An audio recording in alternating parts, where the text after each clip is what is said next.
So last session was a bit of an info dump all around. A lot of new information learned,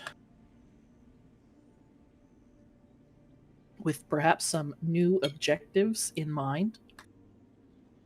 When we left off, all of you, I believe except for Moss, had gone upstairs. You were shown to your rooms within Feathergale Spire. And you had a conversation with Savra, with perhaps using some magics to peer into her mind, and the use of a Zone of Truth spell. You discovered that not everything is as it seems, and that Savra does not appear to be in full control of her mind. Some discussion ensued on what to do next. Do we take her to Waterdeep? Do we leave her here and hope for the best? Or do we perhaps take her to another order of knights that, like Aranor, have some abilities to perhaps keep this mind intrusion at bay? And so that is where we will pick up tonight. You guys are in the middle of deciding where you're going to go.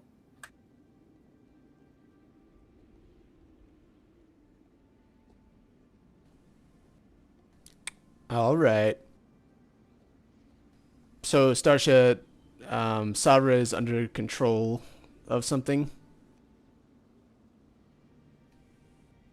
And yeah, when I cast Protection from Evil or Good on her, it blocked temporarily whatever I it was. forgot Starsha wasn't here. Yeah, I'll just give her a quick. I was though. Yeah. Was Was I? she? Yeah, She last was week here. I was here. Yeah, she stuck around for it. It was the week before that. Oh yeah. I My wasn't bad. here. Never mind. My bad.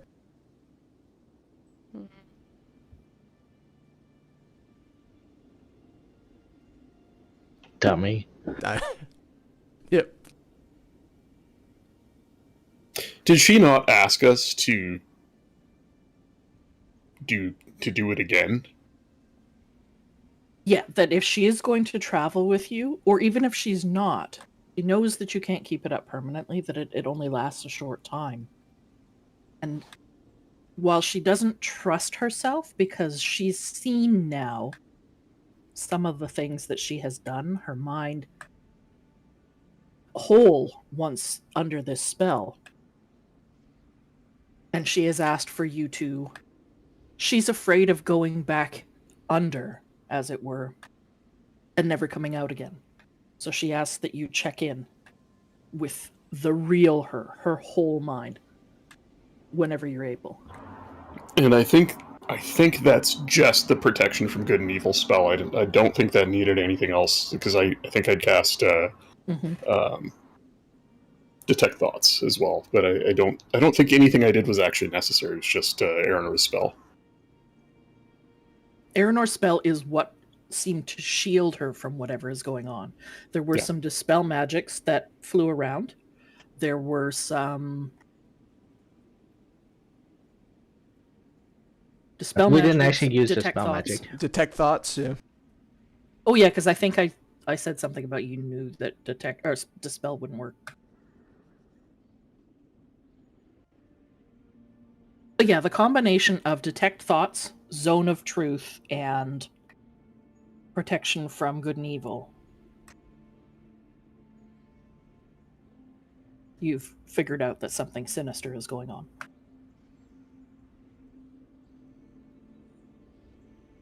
I'm sorry, which one is the one that actually gave her full mind? Was it Protection from Good and Evil? Yeah. Okay.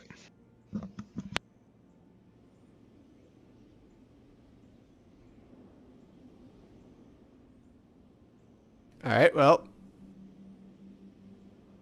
what's the closest place we could take her?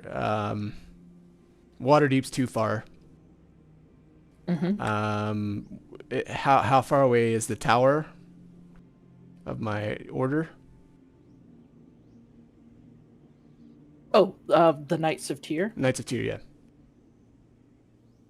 You know that the location of Summit Hall, which is where these Tyr worshipping order of knights is based, is not too far away in the Desserin Valley. Definitely much closer than either Neverwinter or Waterdeep.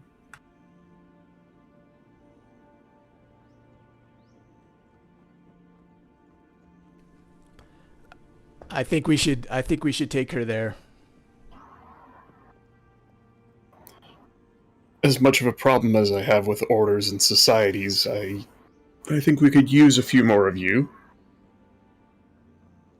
I hope the fellows there are as skilled in a fight and will back us, but even if they don't, they might look after her.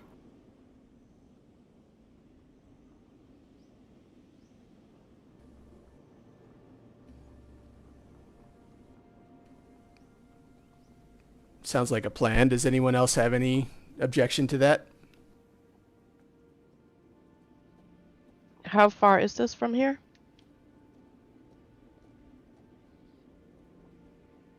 Can you put up the Let me- overland map? Yeah, I'm going to put up the Desserin Valley map. Thanks. Hold on. Is Taldor there? Taldor is by Moss. Well, he left. You've been gone forever. Moss has been Well, gone for 8 hours. Taladar went down, saw that you're in the middle of doing something, came back up. Okay. Well, and eventually went back down when Yes. we were all done. So, can we frame this? Is it the next morning? Are we all long rested and figuring out what to do next, or is this immediately after the events of last session?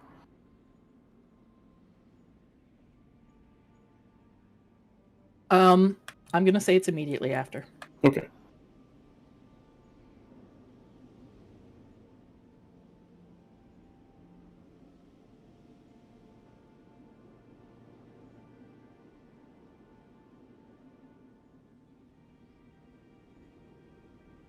Okay, so on this map,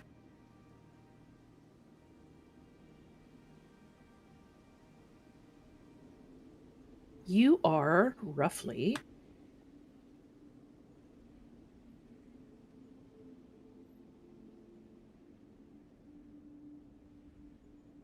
Why is the map moving? Come on now.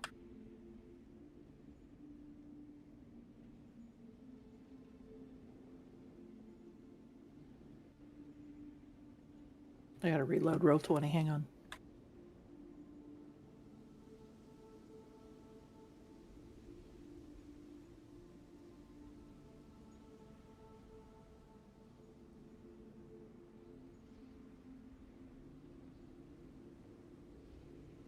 You are roughly here. Summit Hall, which you should be able to see on the map, is right along the Desserin Road.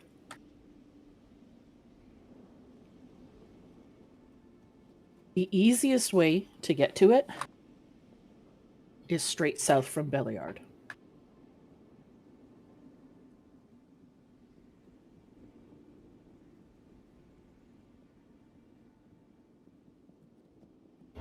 So, one day to Belliard, stay there a night, have a quick jaunt about town, see if there's anything worth purchasing, do a little information gathering at the pub, and then off to Summit Hall.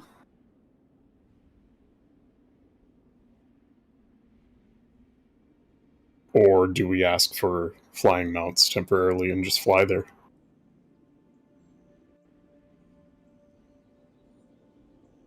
Anyone? I don't think we'll be able to get flying mounts from them again after we've just kind of annoyed them. Yeah, that's fair. That's fair.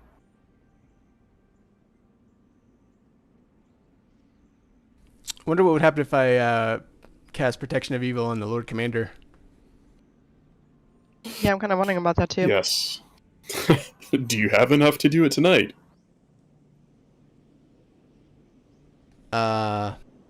Yes. I still have 3 spell slots left, so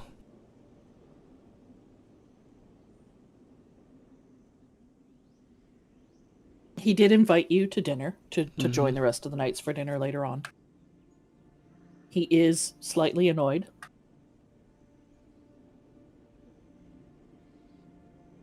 Per your last conversation with him.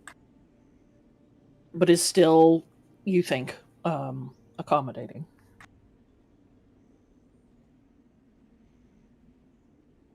Okay. To what end, though? Are you asking me?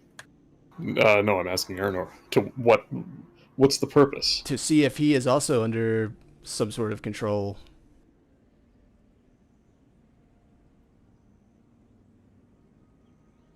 Right, but then what do we do with him?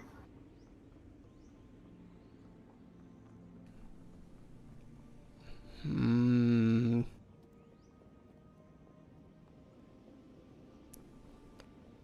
Yeah. I mean, by all means, you could, but I'm tapped at this point and not going to be much use in a fight. If it starts one. I see. And Moss is indisposed. I know not for how long. I mean, we don't have to be sneaky about it. Why don't we explain to him what we found out by casting it on Savra and see if he would be willing to, you know. Unless he's in on it. That's another. I'll be brutally honest. I don't have any use for him and would prefer to deal with him the same way I intend to deal with the rest of these cultists. Savra means something to you, and that's good enough for me. He might have more information though.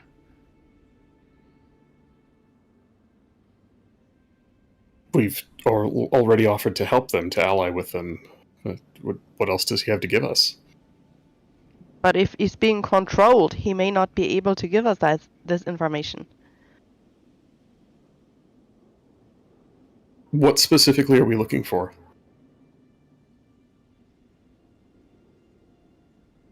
From him, you mean? Mm-hmm. I'm asking the group, Yeah, what are I we know. specifically looking for? What is the point of this? I guess to see if the water cultists are basically controlling him right now. Air cultists. Or air cultists, sorry, yeah. Although right now he's allied with the water cultists, correct? Air. He's allied with air. okay. Water's allied with the boar man at Riverguard Keep and his river pirates.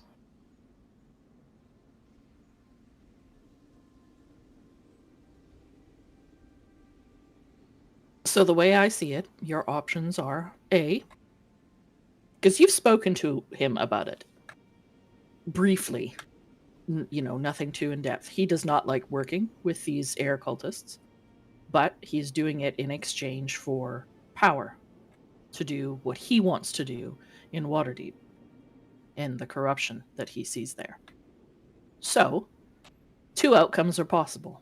A, he's just like Savra and is controlled, in which case, what do you do about him? You can't keep him shielded forever. B, he's in on it with the cultists, or at least is in it for himself and whatever cause it is he's championing, which, at that point, could cause a fight.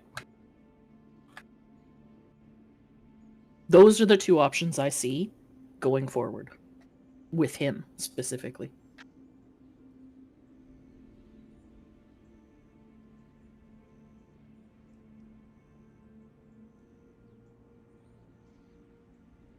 As to information, I would say he's probably given you as much information as he has. Unless, of course, you believe that he is secretly working with them.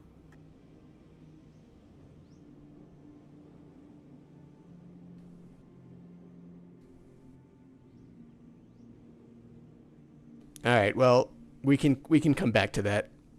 Let's focus on getting Savra out after a rest. I agree. I think that's probably best just to head directly there. Yep. You mean head now or wait? No, and in the the morning? next day, Okay. she's not like under distress No. or a prisoner. She can apparently go wherever. Yeah. So you guys spend the rest of the evening in the tower. Dinner time rolls around, and you are all encouraged to join the knights in the large dining hall. Nothing seems out of place, out of sorts. The Lord Commander himself does join you briefly, but he does seem slightly, not distraught, but worried, concerned, pensive, and still maybe slightly irritated with the conversation earlier.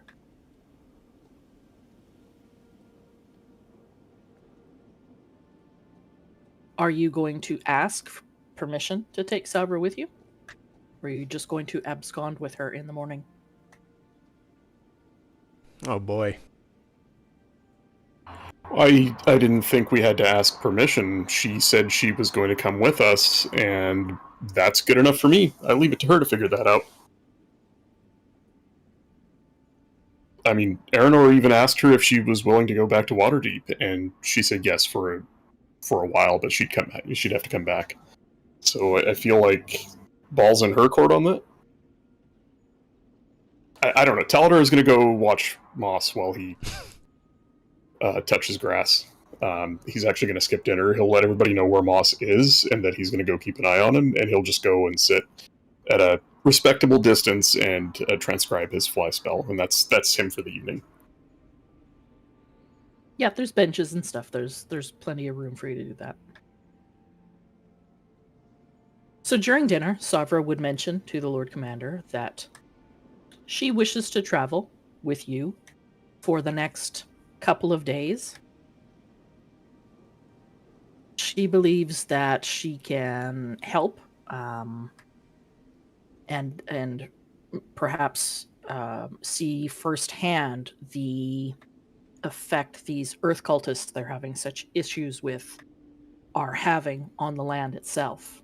You've explained to her and a bit to the Lord Commander, I would suppose, or around the table, goings on in Red Larch, strange behaviors, etc., etc. And she explains to the Lord Commander that she'd like to travel with you to see for herself.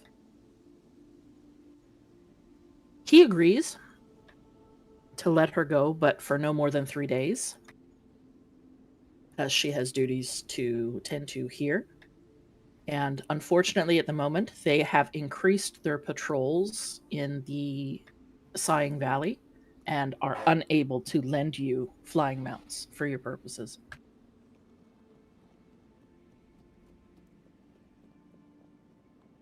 So we can, if you'd like, fast forward to first thing in the morning.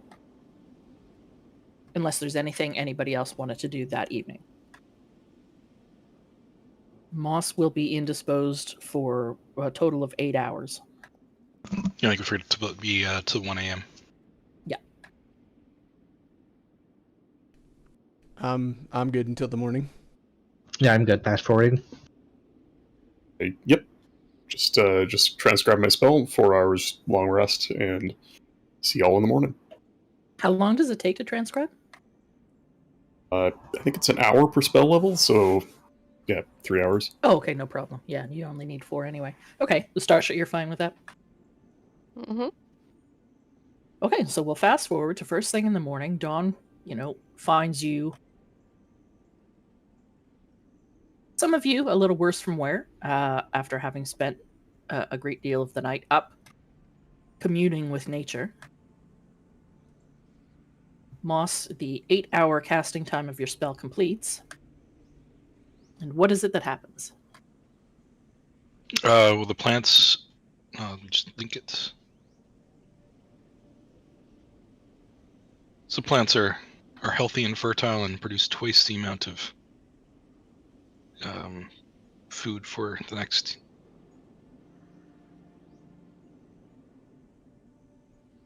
So because you cast it for 8 hours, not only are the plants within the arboretum thick and lush and healthy, all plants within a half mile of the tower itself have grown stronger, thicker roots, fuller leaves. And it is quite noticeable once you step outside to begin your trek to Belliard. There's just a lushness in the surrounding area that wasn't there before. So, if I stay by the plants in the arboretum all night, will I get a proper rest, or? Well, your spell would have completed at like 1 in the morning. And if you don't set out until like 8 a.m., it's enough for a long rest. Okay. So yeah, everyone make sure you hit your long rest buttons. Do I need to select my spells right away after doing long rest, or can I do it after I chat and converse with the group? Oh yeah, it doesn't have to be right away. Okay. Because I want to talk to them and formulate plans. Of course you do, Bri. Yeah, that's not a problem. So you guys are going to head out. I'm assuming you're going to take the larch path north. Well, before we do that, I'd like to talk to them, because Okay. I have found information about from the plans about prisoners. So I'm going to tell them, and I think it was there's prisoners that were discussed by the Feathergale sorcerers, priests, initiates, whatever, the people with the feathers. So I want to tell the group that there is indeed concern, and some there's talk of prisoners with these people. They know more than they're telling us.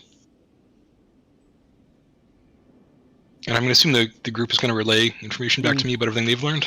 Yeah. I get him up to speed with what's going on with Savra. As far as she's under some sort of mental control. So I guess fast forward. I think there's one question we didn't ask Savra, and there's one thing I can do. And you guys are dancing around whether the Lord Commander can be trusted or made an ally. You didn't ask Savra that in her lucid state. Yeah. We can do that when we get her. Because I thought you did ask her.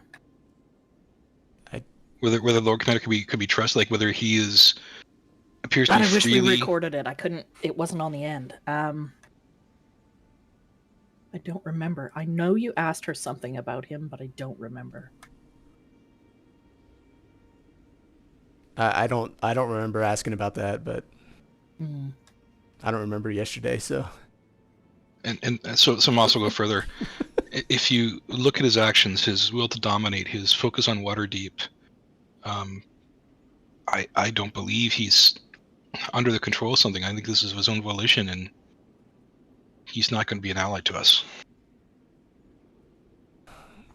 What I'd like to do is I'd like to get her away, and then hopefully we can just keep her away as we figure out what's going on there. That's my personal priority, is keep Sever away from there, because I do think something's up there for sure, and we can find that after the fact. Okay, I can read the leaves again, at least maybe to try to answer that one question. Okay. We can take 10 minutes. Mm-hmm. Sure. So I'm going to cast augury again and pull up my magnifying glass, look at the leaves, with one question in mind. Mm-hmm. I want to make sure I phrase this correctly. You better. I thought you were going to talk to plants again. Not right now.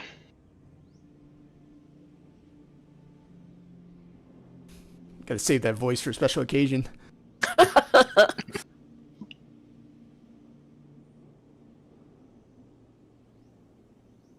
is the Lord Commander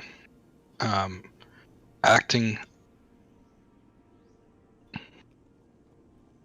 of his own free will? Is a question I'll try to read from the leaves.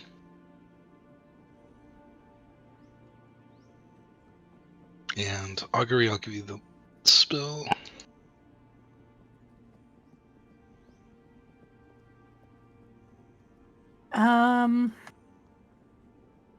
So in reading your leaves, it is coming up weal and woe.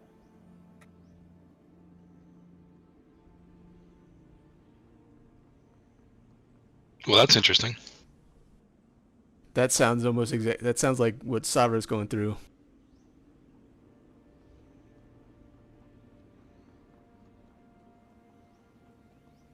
Like his good side is there, but he also has the controlled side. I don't know. Again, I look at his actions, and if he was under the control of the cultists, he wouldn't be using to attack Waterdeep. That's not. I don't think that's their interest.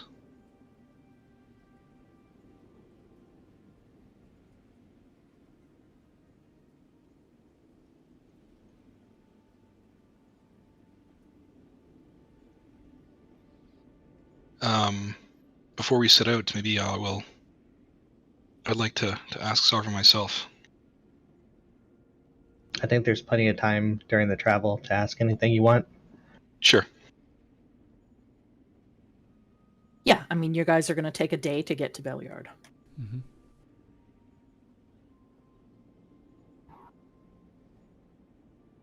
Are you set to head out? I am. All right. So long rested and well rested from the previous evening, you guys begin to head out. First thing in the morning, heading straight for the Larch Path, and then onward north. The weather in this part of the Sighing Valley, at least, is decent, if not windy. The mists have begun to burn off as the day progresses. There are clouds in the sky, big, fluffy, and white. And as you head your way north, the clouds do begin to gather in intensity and in color. It looks like potentially rains will be in the future.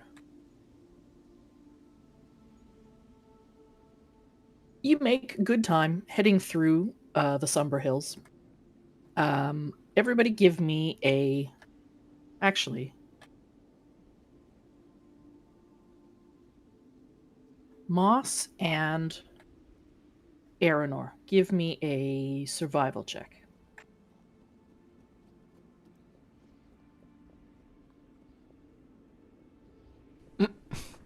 Oh, Moss. Oh, God. Why? What? Well, at least it's better than yours. Perception survival checks. Why are you my mountain? Yeah. Why are you my stone? Yeah, so, travel is good. The way is clear. The road, although smaller than the long road and not nearly as well maintained, is easy to traverse. Who is leading this party down the road?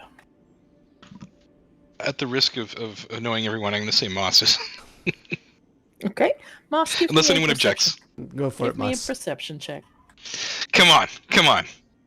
Good vibes. That'll do. 17. You've been traveling for 3 or 4 hours now.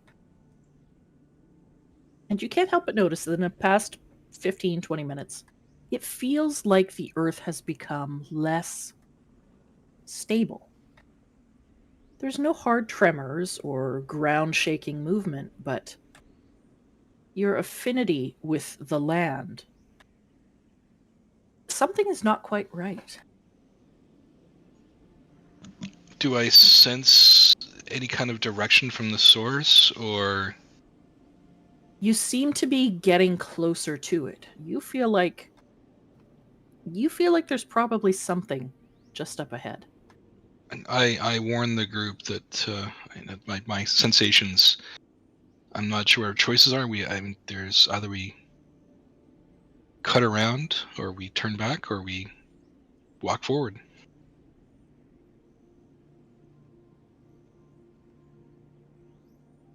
Yes, those would be the directions we can go. What does the group think? Forward. Allow me to offer something else. I could fly up and have a look from a higher vantage point. Here we go. Oh, I could send one of you up instead. Perhaps somebody with keener eyes than I.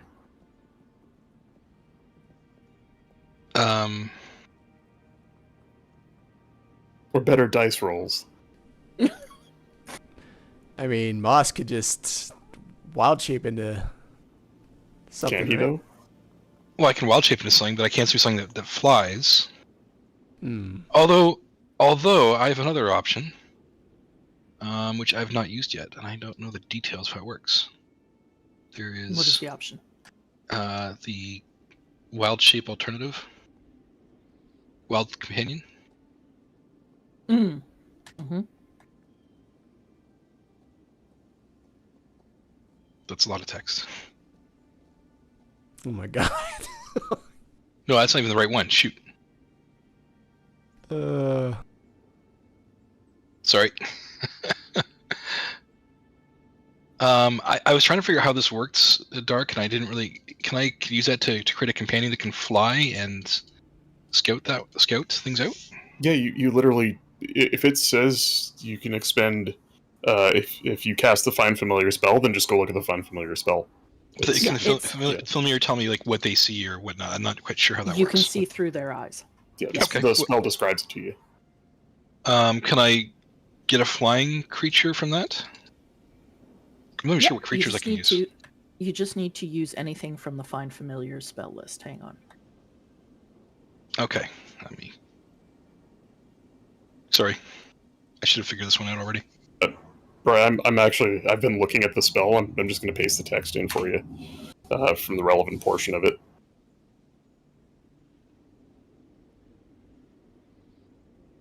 That is really cool, by the way. I didn't know druids could do that.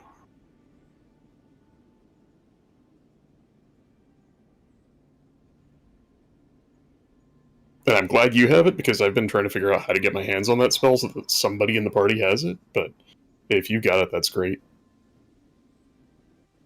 Yeah, I guess we should figure out the details of how it worked before this. Okay, so from the Find Familiars list. Yeah, I mean, I don't can see tell any- you right now. okay. I'll give it to you. Hang on. I'm just going to link the spell in Discord. Because when you click on it, it tells you right at the top. And they all have clickable links to their stat sheets.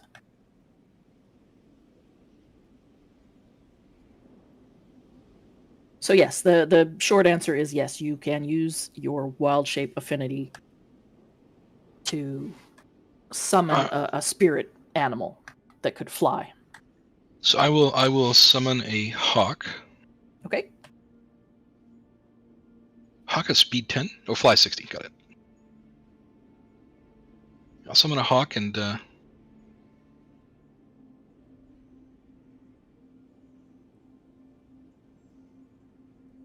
And send it out scouting? send it out scouting. Okay, give me a perception check with the hawk's abilities.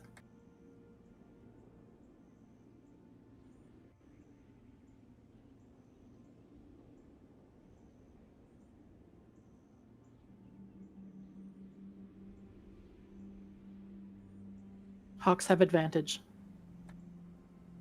Oh. 21. You send the hawk out. It flies forward 50, 100, 150 feet. And as it begins to circle in the air, Your eyes whiten, and suddenly you're looking down from a great height to the road below. You can see yourself and your companions off in the distance, and directly below you, there are two, looks like soft depressions in the road. The earth seems to move slightly around them. That is the extent of what your hawk sees. There's nothing near the you said impression in the road? Depression? It looks like two spots of soft earth. It's not hard packed like the rest of the road. And nothing like is there trees around, or does it look like a trap? It looks like two soft earthen spots in the middle of the road that you are Okay. currently on. I guess I release the hawk, and there may be a trap up ahead. There's something in the earth, or something that looks like it's in the earth. Maybe back to the pit we experienced in Red Larch.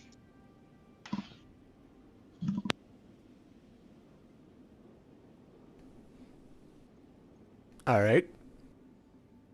Do we want to go around, or do we want to ambush the ambushers if that's what's happening?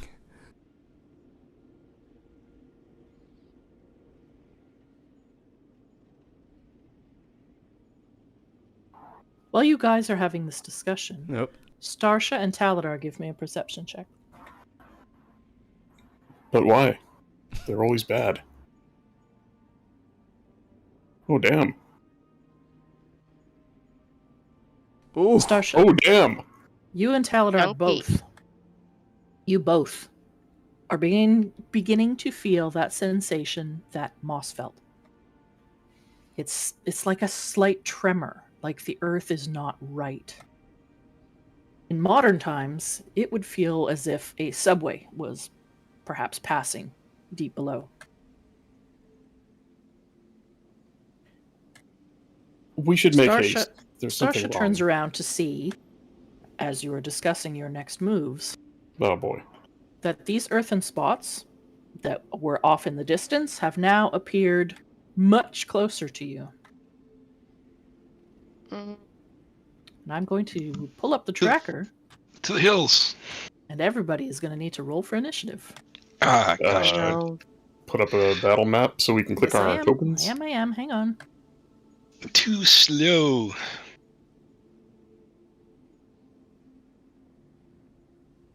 But I already used my good roll for the night. Oh, good. And it switched the music automatically. Nice.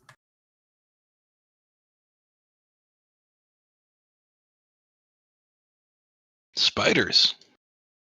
Ahead, in the road, two soft spots have erupted to these large, chitinous creatures.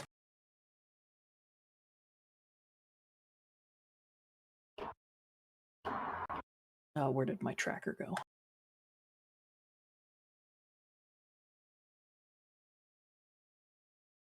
Make sure you click your character before you roll. And you rolled.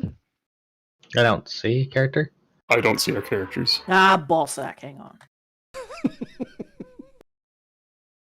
Damn, Star, just getting all your green I items know. out of the Look at way. this.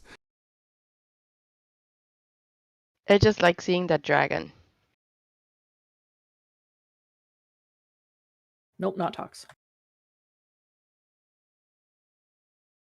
Tox, what are you doing here? What an interesting circumstance.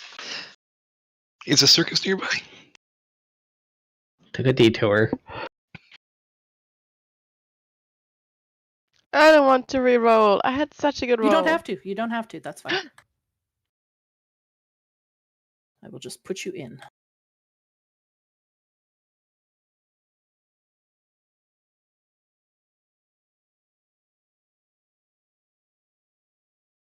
Boom! That a boy. That a boy, Damn. Brian. would like to petition for some unloaded die, or at least dice that are loaded in the positive. I like how we start with these last like 6 rolls start with a pair of natural 20s and go down until we hit a pair of natural 1s. That's great. Now they should go back up. You'd think so, but no. I don't know how I'm going to be able to do it, but somehow I'm going to either roll a 0 or less than 0.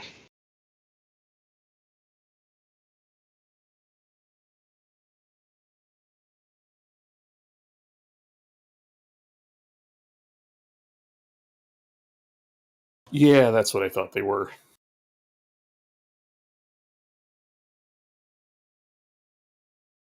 All right. Erupting from the ground. Oh shit, that's whispered. I don't hear any music. I don't know if anybody else does. Ooh. Yeah, it's there. It's a little quiet. Soft. Ah. That's cool.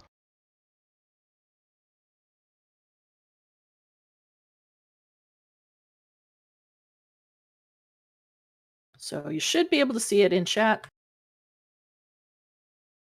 Not Discord chat, in Roll20 chat. Yeah, and if you click on it, it takes you to a full-size picture. Does it now? Mhm. Oh. They are ugly. They are Oh, reddish, don't say that. orangish brown with thick claw, sharp looking mandibles. They are very spiny with chitinous plates. And they are both erupting from the earth and chittering as they begin to move towards you. Am I correct in saying that they are large creatures? They are large. Oh boy. Starsha, you are up 1st. Mhm. Jesus, everybody rolled under 10. Except for me, of course. Of course. Of course. All my good rolls are out of the way, so I can just roll crap now. Okay. What would you well like to then. do? I really don't know. How far are we? Like, how do I measure the distance again? If you click on the ruler,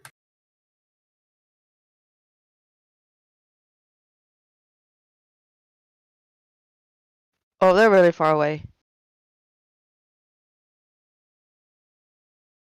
Wait, they're 60 feet. I can move 60 feet though, can I? you can move 30 feet, and then as a bonus action, you can dash, yes? Can I still do something after that, or am I just where I am after Nope, that? you can have an action after that. Oh. Rogues can bonus action dash. Everyone else has to use an action to dash. All right, all right, all right. Can I get behind it? No, you wouldn't be able to get behind it.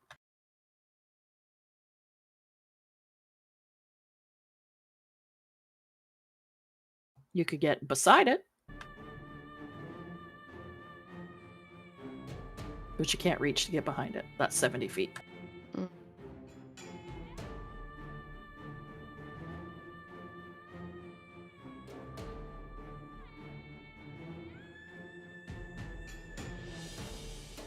I wonder if I should just try to get behind this rock for now.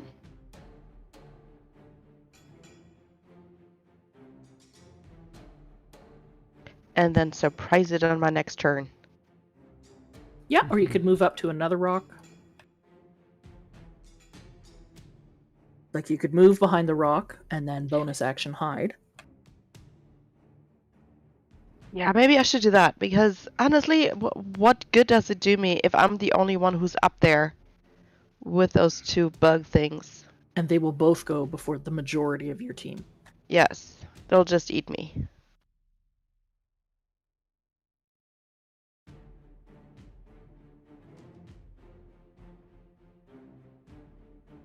Alright, I'm gonna go ahead and get behind this rock right here. Maybe. Can I make it? And then You could make it to the trees and hide under the tree.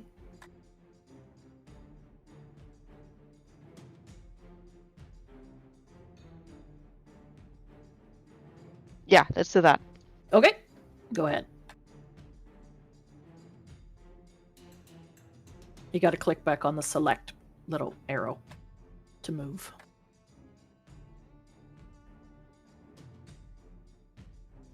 I think it was And then right around here.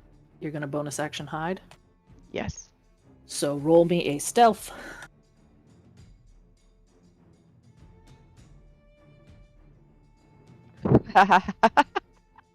Oh dear. There it is. There it is. Well, you believe you're probably hidden in the trees there. That brings us to the first Ankeg. Dear.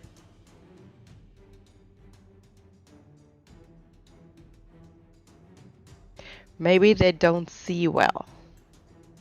He is going to clack his mandibles menacingly, and then is going to disappear into the earth. Oh no. Get up the trees! Get up the trees! Tremors. Trees! It is your turn. Oh man, this guy's gonna pop out and ground fireball us all. Yes, get up on a tree or a rock, something. Can I climb up a tree? Can I do that? Not yet. You've already had your turn. If You're I would have hiding. no, You're quote hiding. I'd be Yeah. hiding on. I'm gonna And move over here. Oh man. Can I hide on a tree branch? Not on this turn. Oh gosh, I'm dead. No. We're all dead. And then, since Starsha didn't want a firebolt, I will cast firebolt on the one that I can see.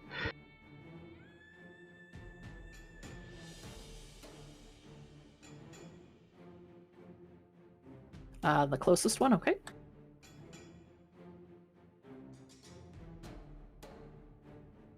Oh, that's crap. So 22 to hit is definitely gonna hit.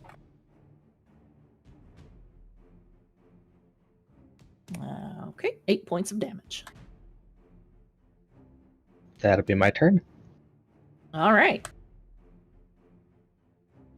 Up next is the one visible Ankeg. Well, he didn't like getting hit very much. He's going to move up.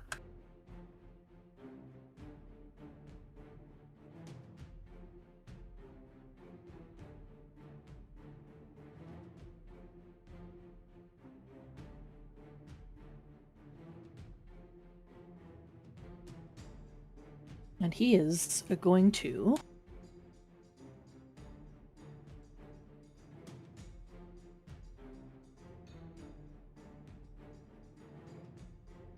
well, he's going to move up one more.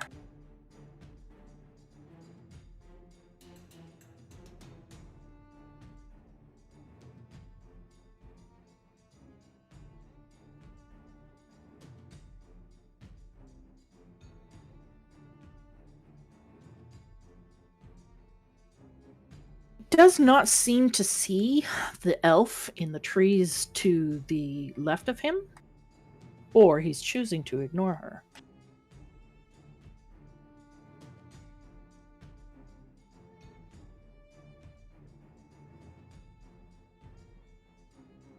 He's going to move up, and he is going to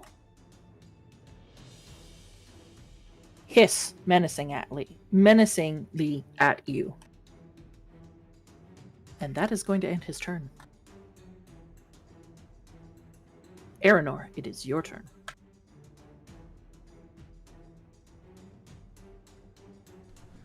Alrighty.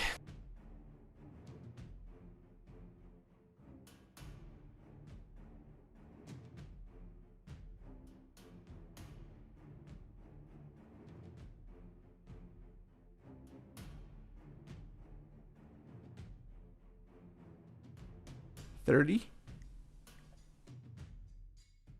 Is that right? Yeah, I think so. All right, so he's large, so he takes up those 4 squares, right? Yes, standing there, you could hit him. Okay. All right. I pull out my brand new 2-handed sword, Mm-hmm. swing down at it. Go ahead.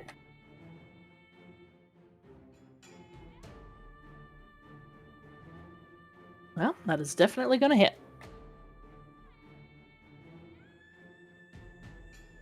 12 points of damage. Nice. Max damage. You strike out at this thing with your brand new fancy sword, doing what you feel is a tremendous amount of damage to this armored insect.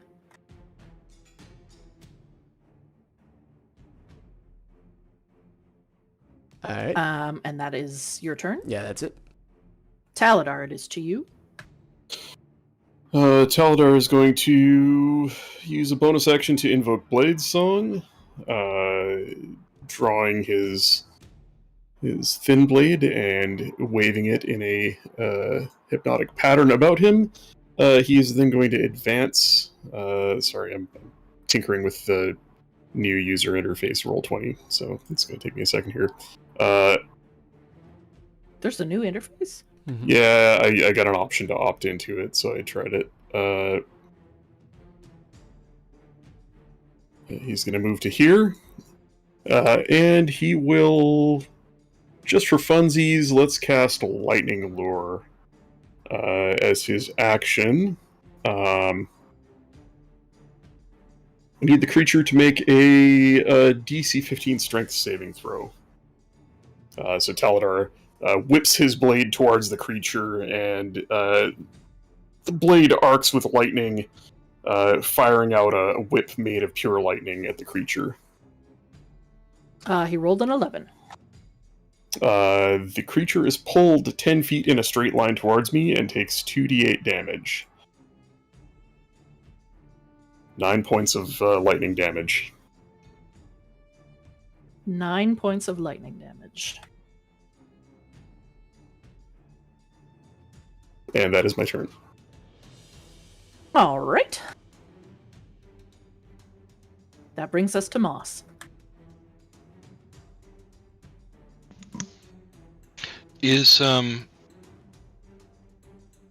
So it's a cloudy day, or is it actually storming now?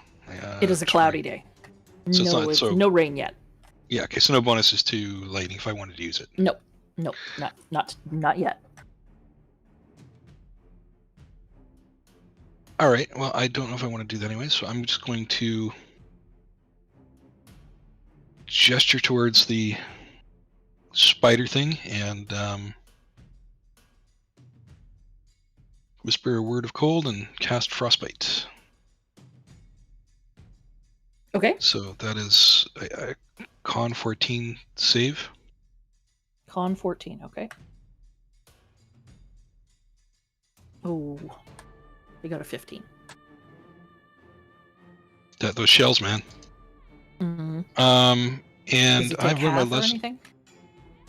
Sorry, let me see. Frostbite, I don't think it is. After all your research, you don't know? I don't remember. It's too much to remember. No, there's no half damage. Okay.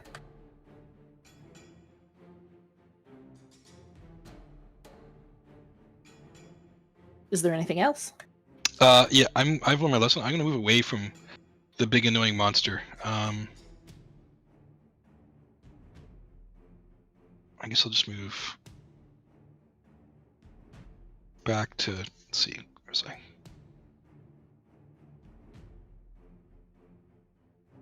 I'm just gonna move like kind of diagonally back. Okay. Give myself some space.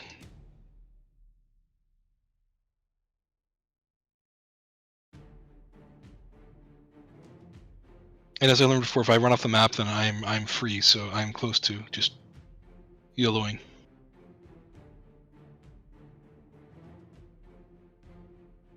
Okay. Starsha, it is your turn. Alright. The other bug hasn't resurfaced yet? Nope. You only see the big ugly bug that is currently sighted by Aranor and Taladar. That's not good.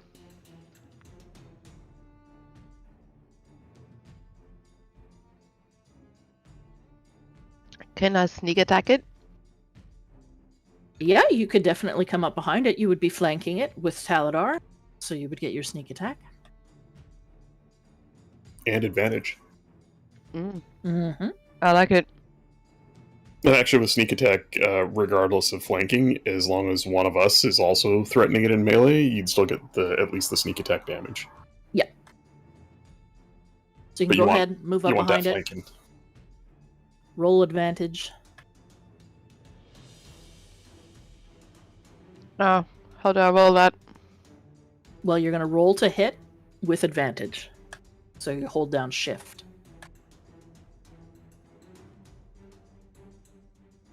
And roll what? To hit. Hit.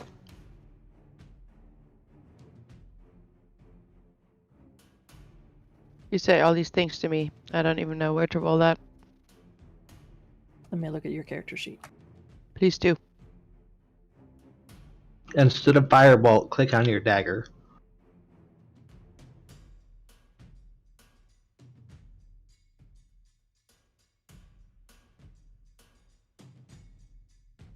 I know, now I rolled like 60 dice.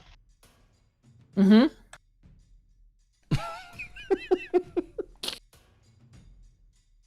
Oh no. Yeah, no, the first one was right. Yeah. Mm-hmm. That's the combined to hit and damage. So you definitely hit for a total of 17 points of damage. This thing, I'm going to move you first.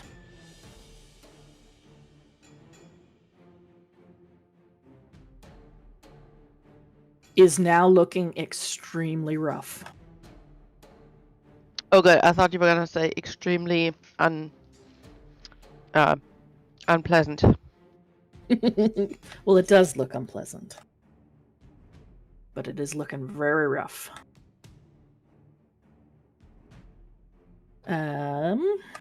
Is that everything?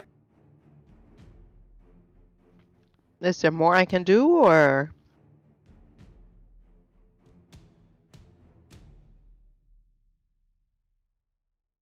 I'm good. I mean, that was one dagger. Oh! I thought I used both of them. No. I can use the second one as my bonus, right? Yep. Do I do the same thing? Yeah, you go to your attack. And just click on the... When you hover over your dagger, you just click on the dagger. And then shift it? Shift click it? Or just click No, it? don't shift, just click it.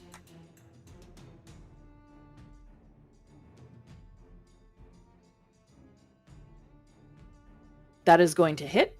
The damage is not full because it's a bonus action, but that is still enough to kill it. Yay! Dark, viscous sort of ichor begins oozing out of it as it chitters a couple of times and its legs curl up slightly.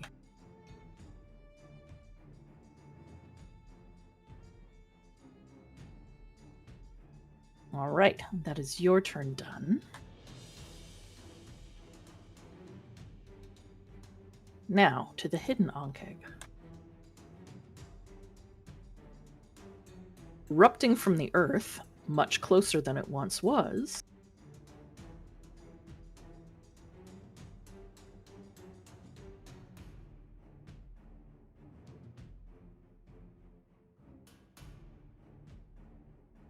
this one is going to move forward.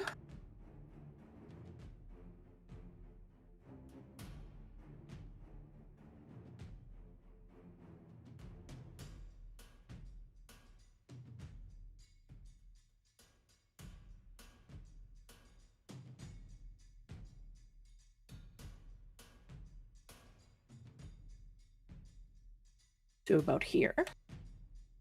And then you see it raise its head and its mandibles spread wide as it unleashes an acid spray in your direction. No. No, but we're all in a line. Yeah, you are.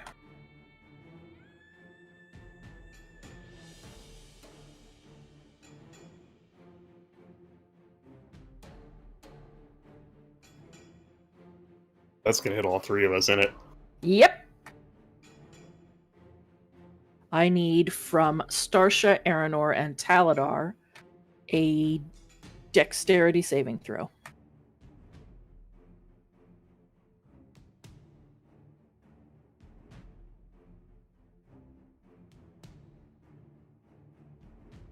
Taladar and Starsha both succeeded, so you will take half. And Aranor, unfortunately, that is a fail, so you are going to take the full brunt.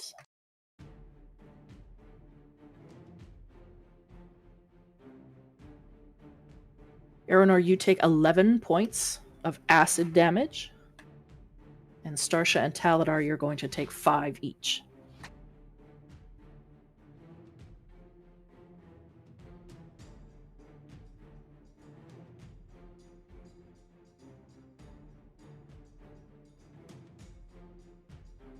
I'm going to use my reaction to cast Absorb Elements Okay. to have that damage. So I take 2 instead of 5. Okay. Oh, I have that too. Uncanny dodge. When an attacker that you can see hits you with an attack, you can use a reaction to half the attacker's damage against you. Mm-hmm. So you also would only take 2. Sounds good. Thanks for What dodging. do you got, Deebs? Thanks for dodging, guys. I'll take it all. They both dodged out of the way, and unfortunately, Aranor took the brunt of it. I mean, Aranor, I've read that if you put a base on top of an acid, it'll reduce the caustic nature. Thanks, Moss. Out of nowhere, Starsha hits Aranor in the side of the head with a large base. Doesn't seem Oops. to work. That brings us to Felix.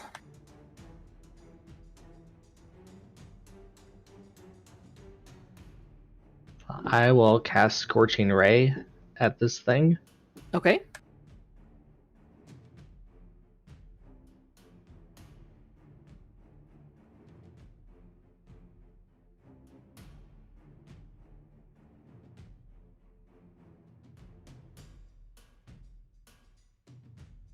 So 30, or do you want me to roll the damage 3 different times?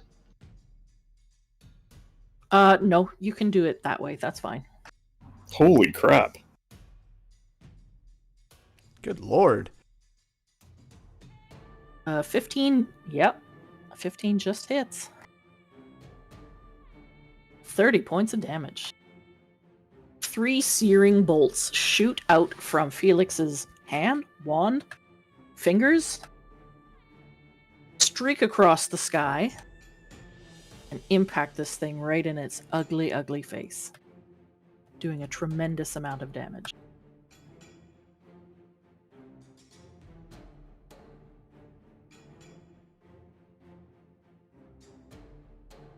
It is singed and scorched and not looking very good.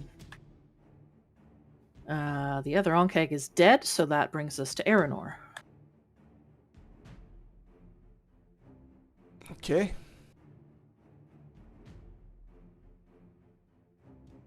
Moving up to it and swinging at it.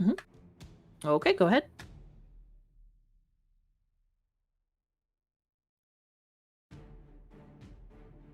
$19 hits.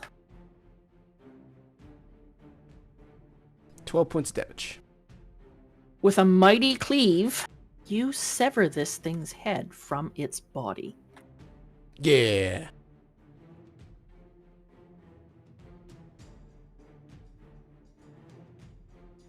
With that, we are out of combat.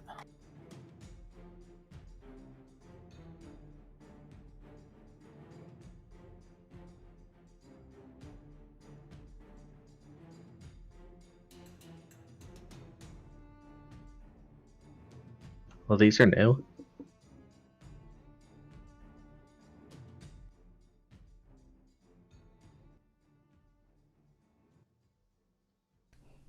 What level is that Scorching Ray?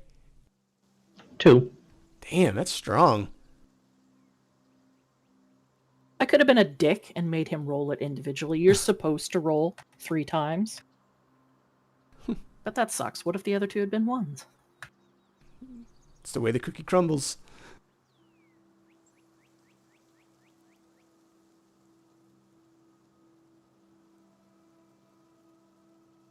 Have you guys I seen mean- the spider things before? Technically, they're also 3 separate attack rolls. Oh, okay. Alright, that makes... Okay. I was gonna say, that's freaking strong for a level 2 spell. So approaching the side of them, Felix looks down and asks all of you if you've seen one of these before.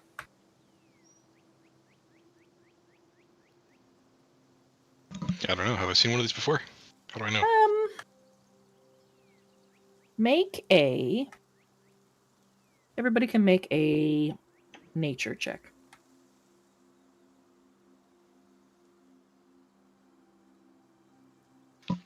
What is wrong with my dice? Yeah. Taladar! I think you got Starsha's dice from last That's week. amazing. Taladar clearly has his own dice. No, this is a recurring pattern. This is the same dice. I got the change from the wonderful dice image you've gifted me. That's what I have to do.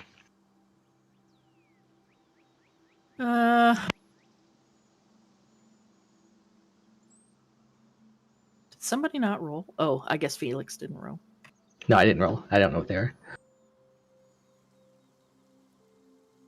Aranor, you have never seen one. You have read about them, and you have heard from perhaps others in your order who have fought them. That these are large monstrosities that live underground. You encounter them all over the place. Sometimes in the Underdark, often in caves.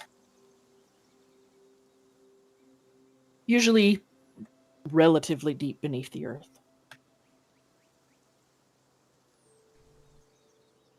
You know that they often attack when they sense footsteps or wagons or vibrations in the earth. What she said.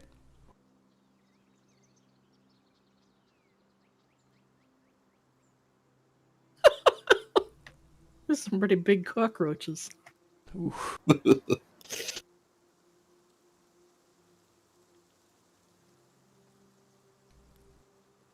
So wait, did Felix ask really if we've seen those before? Yeah, I just asked who Oh. had seen one. Okay. Yeah, I explained. Yeah, my order has seen them before. They are attracted by wagon wheels or footsteps. It can be quite dangerous, especially with the acid. As you can see. Do we think they are related to the cultists, one of the cults, or is it just No, interesting happenstance? I think they're all over the place. So I think it's just coincidence. Could be Not a- coincidence. Could not be a driven up to the surface. Could be working for cultists as pets. It's not really a way of knowing. Could be that our druid rolled a poor survival check. Could be that too. My apologies, Moss, but I'm gonna have to demote you to the rear of the party now. Moss is kind of just glumly nods and I'm kidding, boss. I'm kidding. Let's continue. no. Moss has failed here. He's the old Moss when you first encountered him is coming out.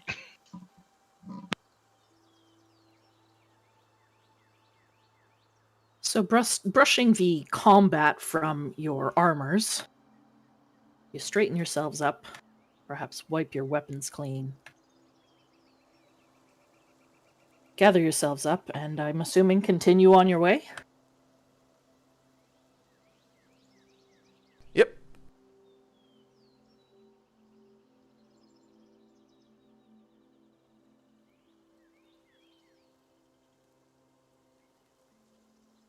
put you back on the main map.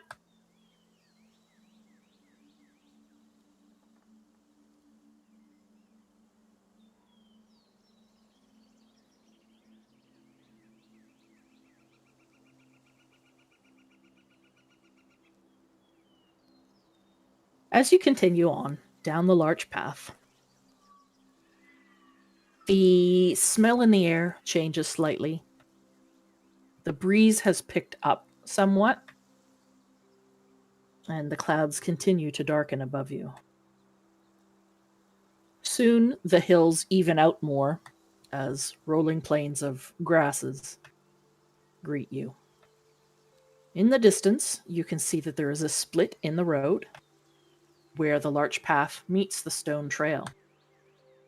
And farther still, you can see the silvery line that indicates the Desserin River is not far beyond. Continuing your way along towards the river and Belliard beyond, it is now probably 3 or 4 in the afternoon. For some of you, a tremendous sight greets you. A large, massive stone bridge. We'll put an image of it in the chat.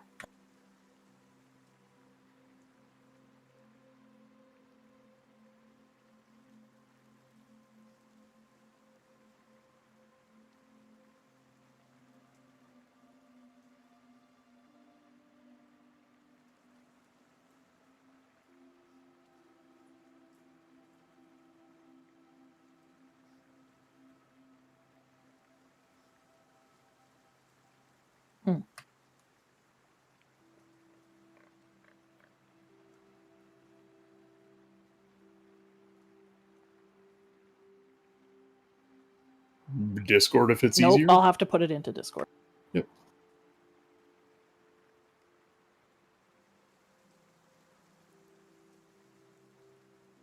Oh. Oh, it doesn't make it very large, but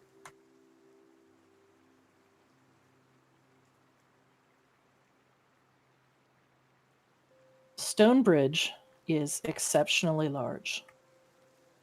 It is one single arch, 2 miles in length, and 400 feet at its peak.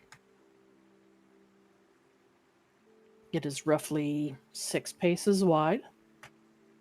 There are no railings and no barriers, but it is definitely wide enough for 2 ox carts to ride across it easily. It is ancient, it is solid granite, and it is extremely impressive to behold.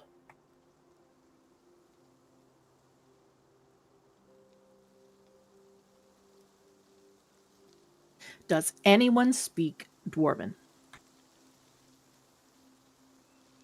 I do not. No.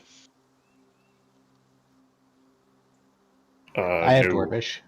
I would love to make a history check on the bridge, though. Felix, you speak Dwarvish? Yeah.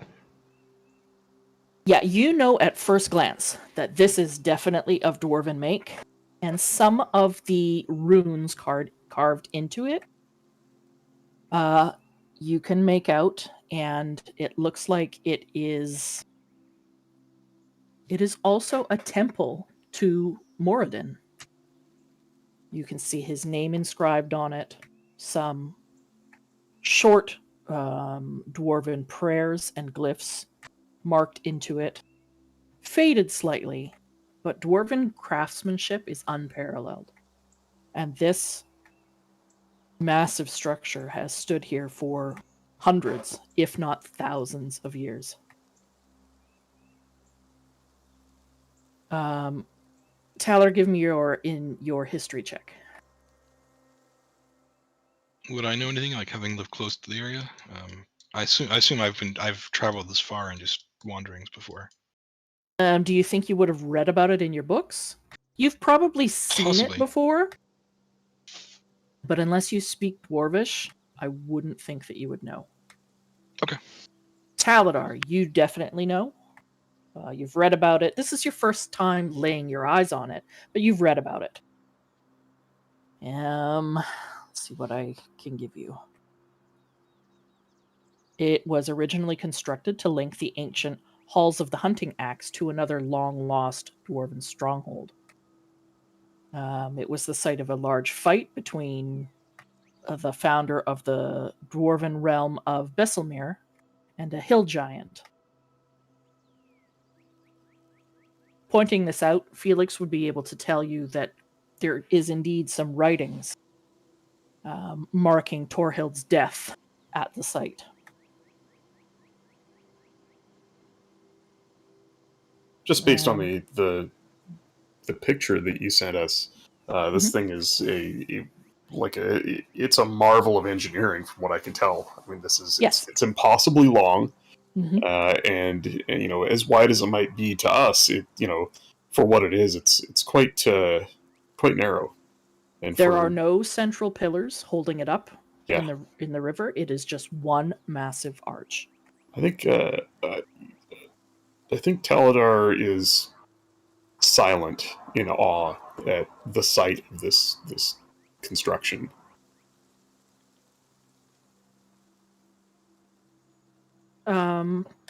Pulling a little further on your knowledge, having rolled that high, you would be able to tell the group that there is a legend that claims that the avatar of Moradin fell down onto the stone bridge at the start of the Time of Troubles, and he was said to have guarded the walkway in order to bar a number of all kinds of malevolent deities from reaching the celestial stairway that appeared in Waterdeep. Yeah, what she said. Regardless, you know that the bridge is dwarven and it is ancient. And it is your way across the river.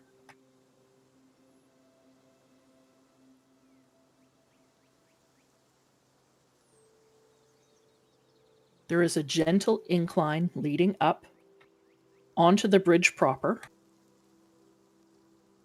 And anyone that has any sort of motion sickness, queasiness, or fear of heights would do well to stick to the center of the bridge, as it is quite a distance to the other side.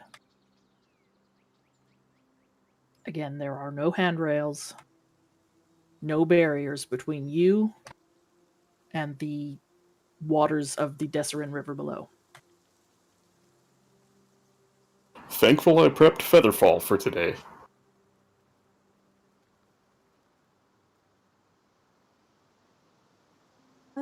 Why doesn't everyone give me...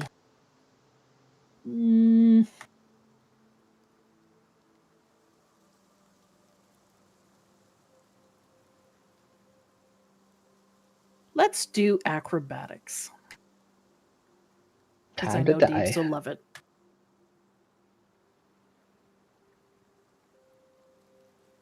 Deeves, Is with this all something the I can good use rolls, guidance him for, and or is this- Starsha. Is this something I can use guidance for, or is it just too long to even make that make sense? I wouldn't think it would make sense, not for the entire journey across.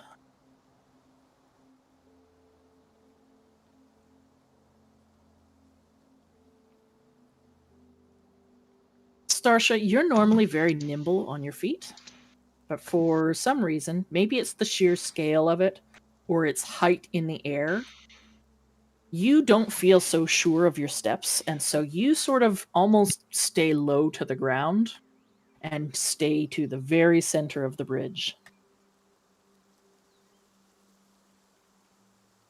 Moss, your extreme height while crossing this makes you feel like you could topple over at a breeze. And so you also feel the need to stay crouched low and to the center of the bridge. Felix, you don't know if you're just oblivious to what's going on, but you find yourself wandering perilously close to the edge of the bridge, and on several occasions are hauled back from the edge by both Taladar and Aranor.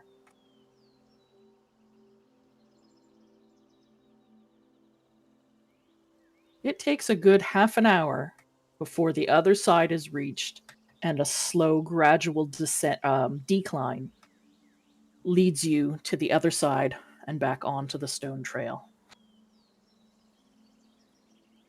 No, the bridge is not going to fall. You might, but not the bridge.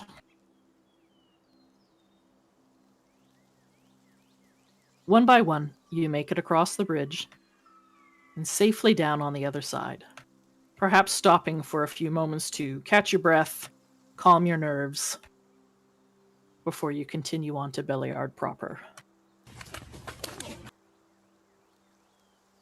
In the distance, as you approach, as the sun begins to make its way to the horizon, you see what looks like a gated or what is the word I'm looking for?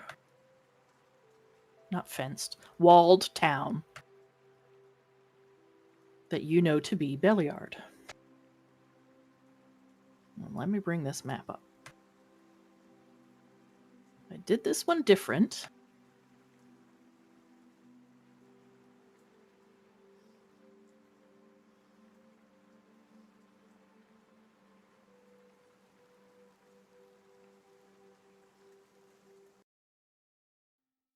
Oh, it killed the music.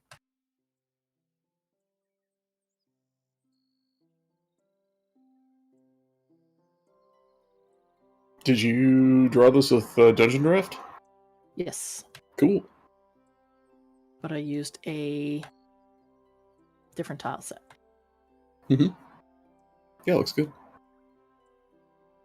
Approaching the gatehouse, you can see that the complete perimeter of the town is shielded by what looks like a log wall. Coming down off of the bridge, you were able to see that inside of these walls, it looks like there are several fields. You could see the tips of windmills as you approach the gates in the distance within the walls. You tried clicking on the wheat? Gotta harvest it. This, of course, is the town of Belliard. The name familiar to you, as you know that this was the last known stop of the Mirabar expedition.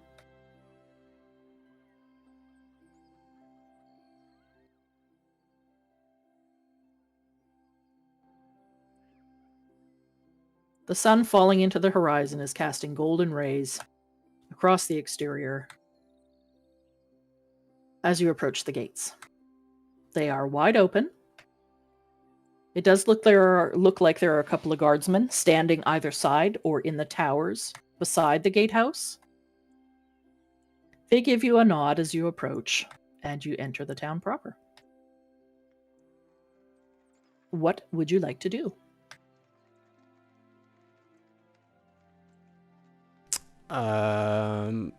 I would like to head to my order. That is not here. This Oh. is the town of Belliard. You had to go through Belliard to get to Oh, Summer yeah, Hall. yeah. It's, We were it's stopping another here. I'm sorry, we stopped in here first. I'm sorry. it's another day's travel, right, to our destination? Yeah, yeah. Yeah. Or, like part Most of a day, or yeah. So we're going to rest here for the night, right? Correct. Oh, well, I wonder Moss, if they have a bath. Moss and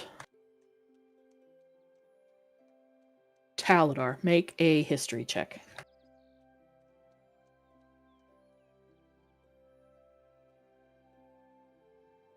Whilst do you suppose they have a bathhouse here that you haven't been banned from? I've been banned from Bathhouse? What? With the roll that low, Moss would have no idea if they have a bathhouse. He has not been into the town. Moss avoids most towns, or has in the past.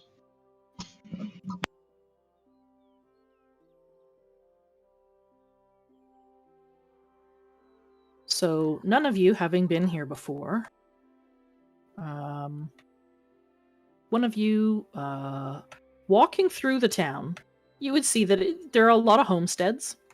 Taladar, you might know a bit about this town with that role. You know that it is a sort of... It's a prime destination for cattle ranchers. They come to town to sell cattle, to sell horses. It's a market moot for a lot of drovers. There are a great deal of wheat farms here. They produce a lot of the area's wheat and grain.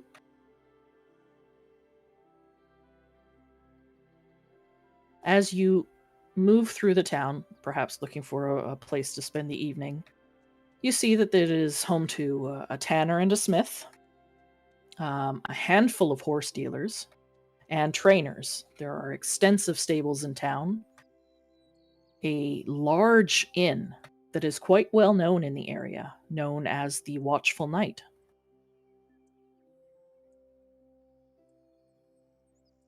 The town seems to be bustling, a fair amount of activity, people, moving here and there, working in the fields, in their own private plots.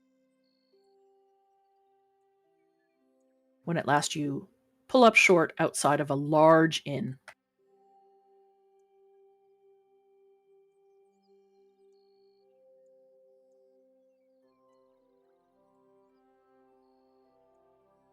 I'm assuming this is where you're going to want to stay for the evening. Is it evening? Is it? It's getting there. It's about dinner time. Within an hour, the sun will have gone down.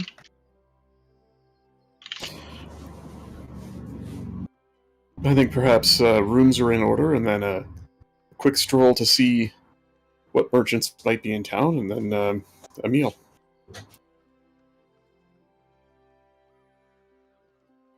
Savra's traveling with us. What's her demeanor like? Is she, her usual self? I'm glad that you asked. Does there seem to be any sign of last night's antics having an effect on her, or is she... Most of the trip out this way was uneventful, calm. Savra seemed the same as she always did.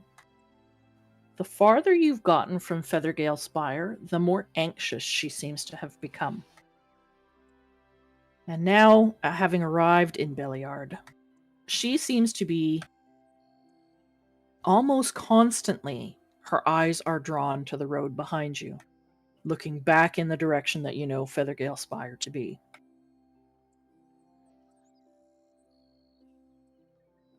Distractedly so.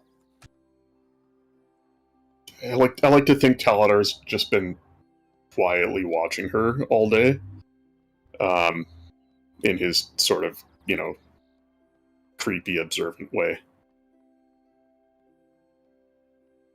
Unfortunately, he doesn't have any of his mental spells prepared for today. But maybe he might pull Ren aside as we're walking into the inn and just say, "Have you noticed that?" And he just kind of nods in her direction. Aranor, make a perception check.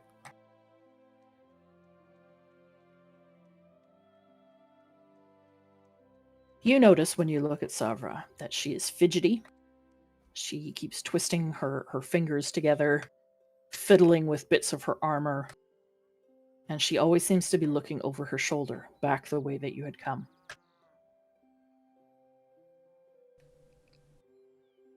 Savra,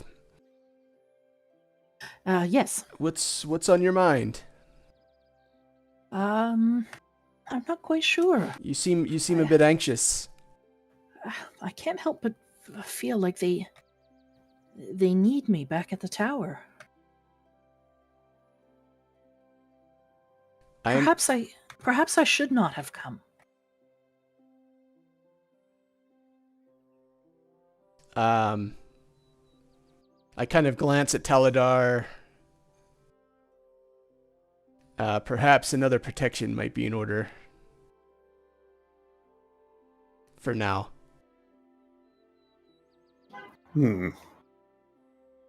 I agree, but maybe not here. Yeah, well, let's get a room. You guys step into the inn. It has a large great room with a roaring hearth. There are currently several people in the inn's great room. It's not overcrowded, but it is quite busy, quite lively. Let me just put some of that music on.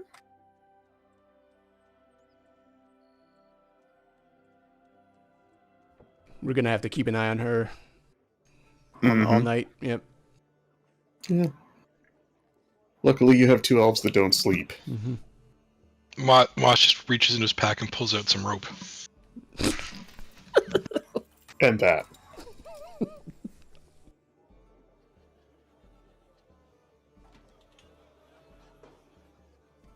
Stepping inside the inn, it is warm and comfortable, as I said, with a large hearth. A lot of people eating, drinking, enjoying themselves. There is a man standing behind the bar who waves you in. Come, come! Come in from the road. Find yourselves a table.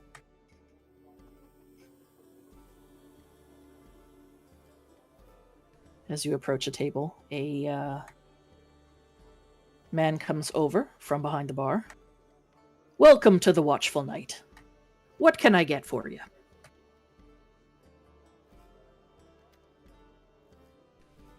A round of drinks for my friends, please. Oh, excellent. What'll you have? I'll have an ale.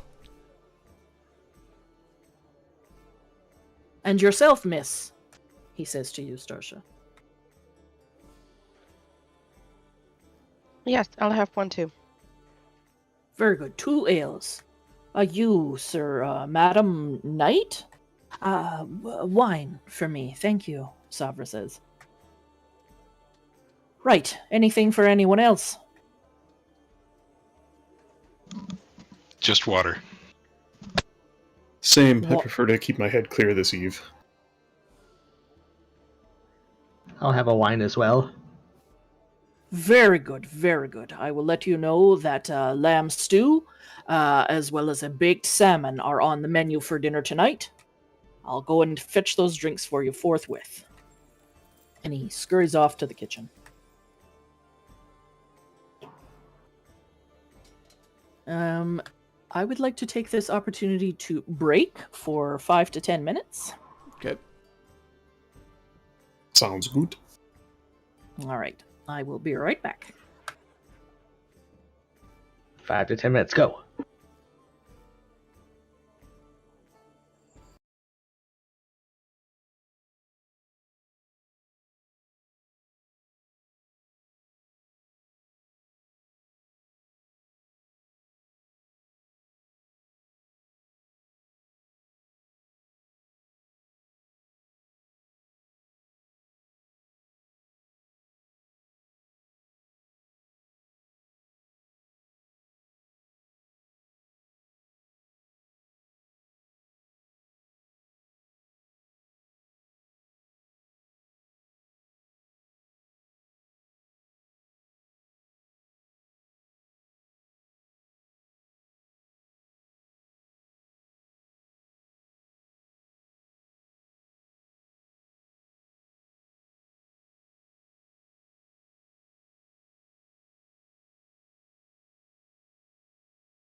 Well, a lot of people have been doing that recently as a protein boost since yogurt supports that too.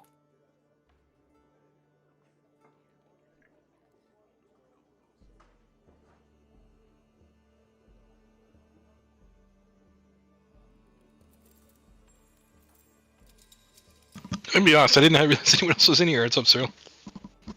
How you doing, dude? I've been listening on the whole thing. I muted myself just in case I'm playing a Diablo, so I wasn't watching the stream. But yeah, I've only ever done an intro to D&D once with the wife for a date. So yeah, trying to see how people actually play it.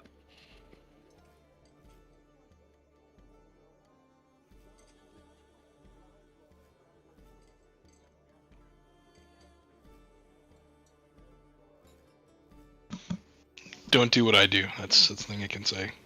'Cause I don't know what I'm doing.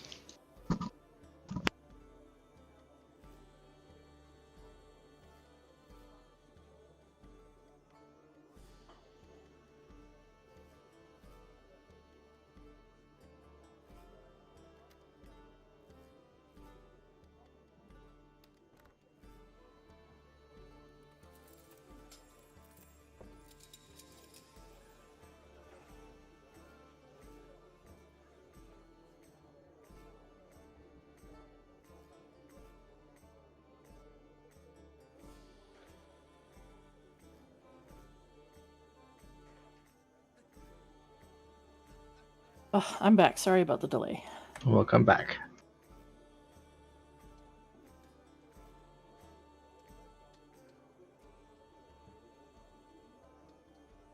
Are we all back? Present. Yo,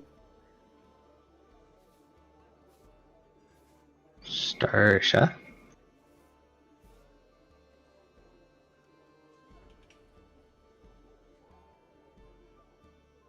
Yeah, I'm here. Deebs. I think he said he needed a minute. Fucking Deebs. Maybe his mom called again.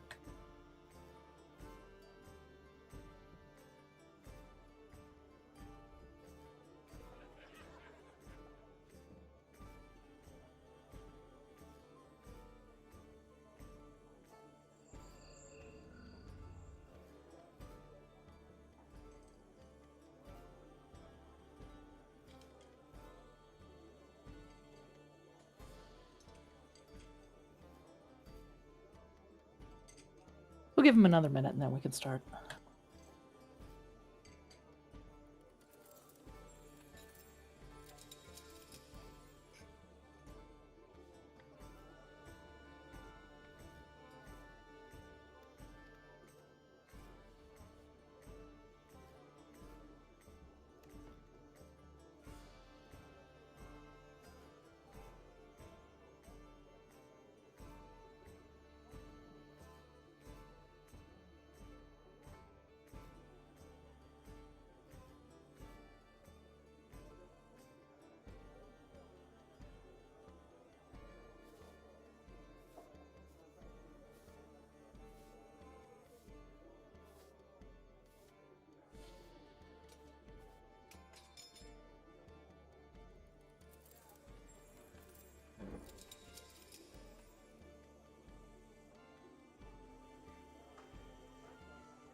Well, I think we can pick up with Deebs on the go.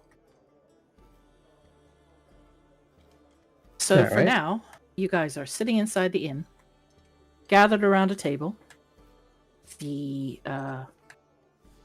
man comes back with your drinks, places them in front of you, and introduces himself. My name is Neshra Florden, proprietor of the Watchful Night Inn. Is there anything further I could get for you? Meals? Rooms, perhaps?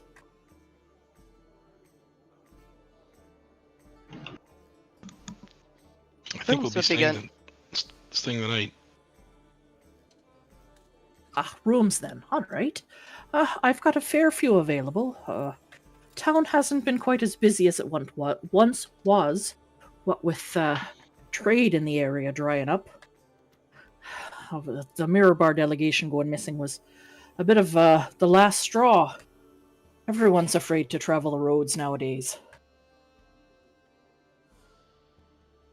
How about the town? Has anyone been acting strangely?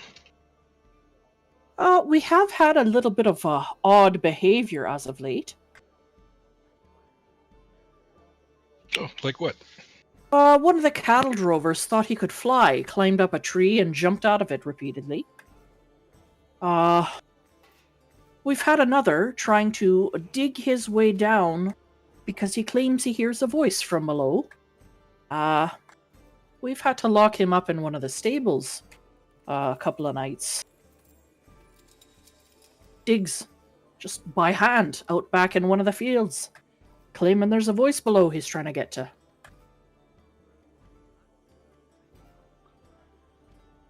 Others, well, there's some odd behavior, but nothing too serious.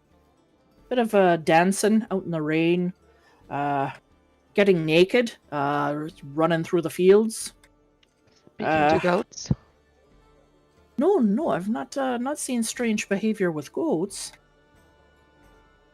Old Mrs. Weatherby's cat, though, a few fair folk have been following it around, claiming that it's some kind of sacred beast. I don't know quite what that's about.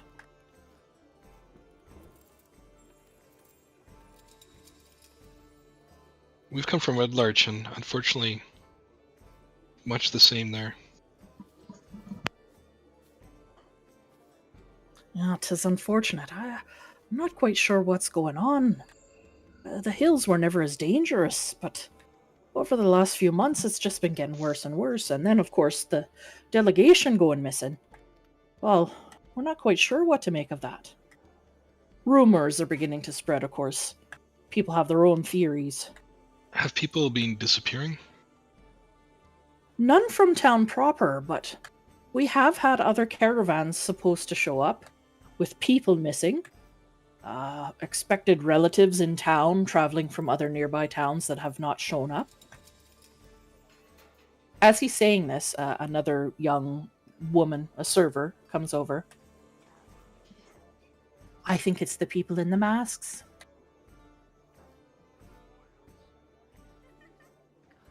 People in masks, you say? Aye, there was one here the night before the delegation left town. Strange-looking monk type. Sat in the corner by the hearth. Watched the room closely, but never took off his golden mask. He left town just a few hours before the delegation set out. We've not seen him since. What kind of clothes was he wearing? Any unusual adornments? Other than the strange golden mask, no, simple clothing. Did he have any no symbols or markers? Okay. Not that I was aware of. Kept his hood up. Turn to the others. That doesn't sound like any of the cults we've encountered so far. No, it doesn't. Did anyone ask him about his mask? If they did, I've not heard about it. He didn't say much, that one.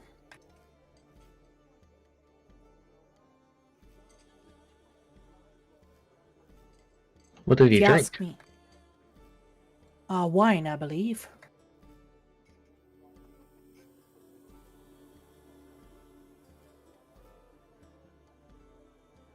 Which way did he head out? Oh, I'm not sure. I just know that he left town shortly before the delegation did. Just as the sky was lightening, I believe.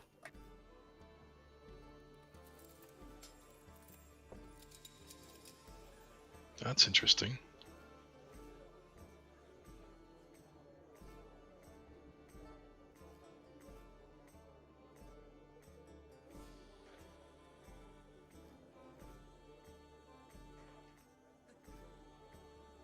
It's maybe something we want to pursue. As you guys are sitting there waiting for your meals, I'm assuming you're ordering food. You're listening in a bit on the chatter around the room. Everyone make a perception check.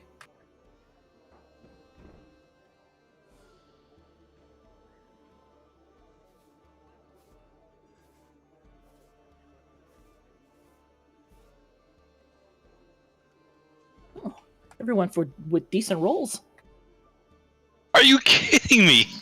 except for Moss. Rip. I just need to get to like plus 20 perception, so it doesn't matter. Mhm. Yeah. Plus 20. I mean, Taladar crit his. Yeah, natural 20 for a 19. I would say that both Taladar and Aranor, you pick up, well, you all sort of pick up some conversations in the room.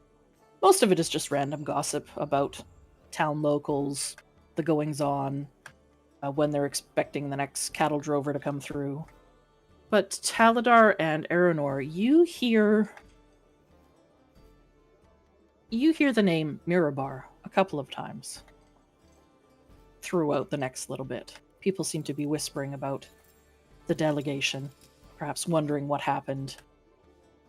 You're hearing all kinds of theories, but most of them don't really make any sense. A couple of things you do hear. There's a group talking about cattle drover that met the delegation on the road as it left town, about 10 miles out. Later that day, apparently, he saw flying vultures with looks like people on top of them, heading in the direction that the delegation was heading.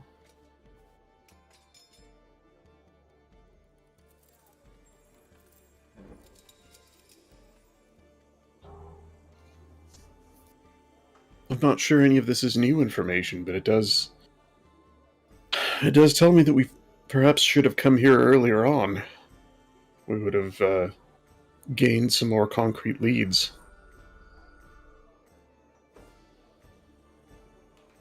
And then there's the man in the golden mask.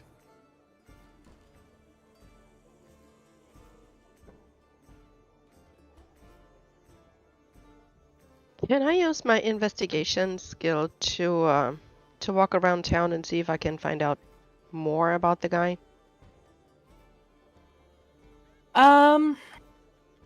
Wouldn't be investigation. It would be... You'd have to do some talking to some people. So you could definitely ask maybe the server. You know, who was it that was talking about this man in the mask? Did anyone else talk to him? Mm. And she would tell you that the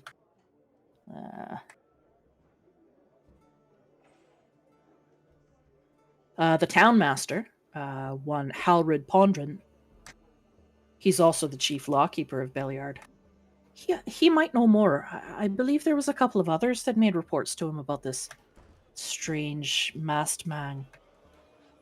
I don't know if he was going to look in on it, but I do know that he did receive more reports about him.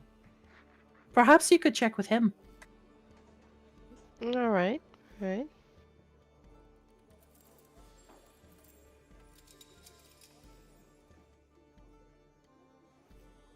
The proprietor comes back with several keys.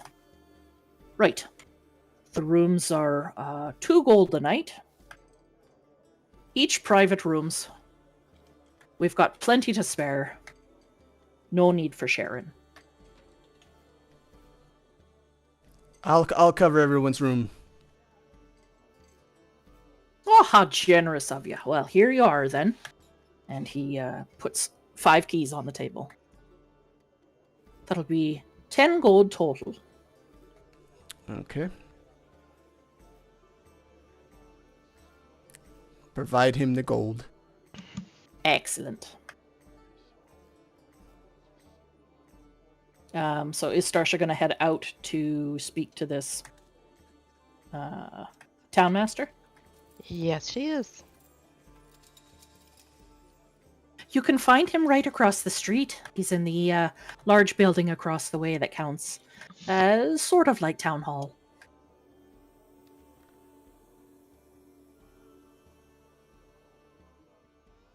As you approach, you can see, looking at the map, this large red building is the inn that you're at, and across the street, this green roof building is Okay. where you can find one Halrud Pondon.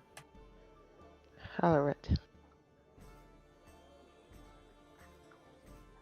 Well, any of you gentlemen care to join me?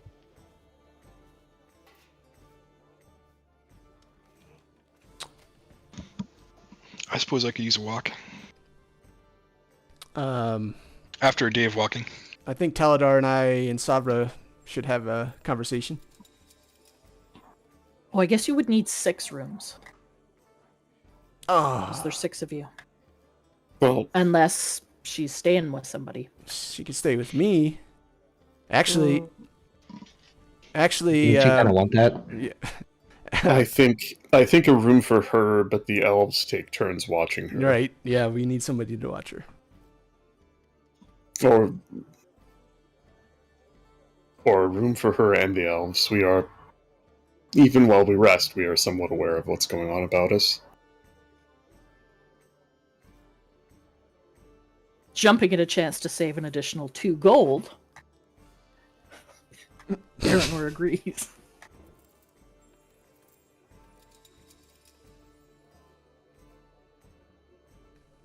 So Starsha, you head out with Moss in tow, heading for the large building across the way. I'll go with those two. Okay. Felix will join them. Taladar, Savra, and Aranor will stay behind.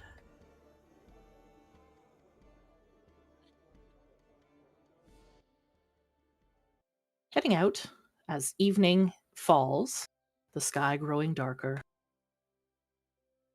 you approach this green roofed building. You can see there's lights on inside, and you knock on the door. Opening it, you see a stout man, balding, somewhat well dressed. Yes, how can I help you? Yes, we have some questions about a traveler that might have been through. Oh, the Mirabar expedition, you mean? No, actually, somebody that would have been here around the same time. A man in a Oh. gold mask. Ah, well, come on in. And he opens the door wider and gestures you in. There is a front sort of receiving area that sort of functions as his office. There is a large desk, a overstuffed couch, and several chairs. Please have a seat.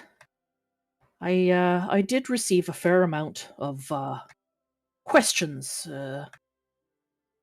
This man had not been reported as doing anything wrong per se. He just seemed a strange fellow. A lot of folk seemed concerned. 2 or 3 reported seeing him. Apparently he left town just shortly before the Mirabar expedition. He did definitely raise some eyebrows. Since then, there's been sighting of another with a golden mask, as well as 2 more in silver or tin that have been seen in the hills. It is quite concerning. Hmm. When did the strange behavior here in town begin?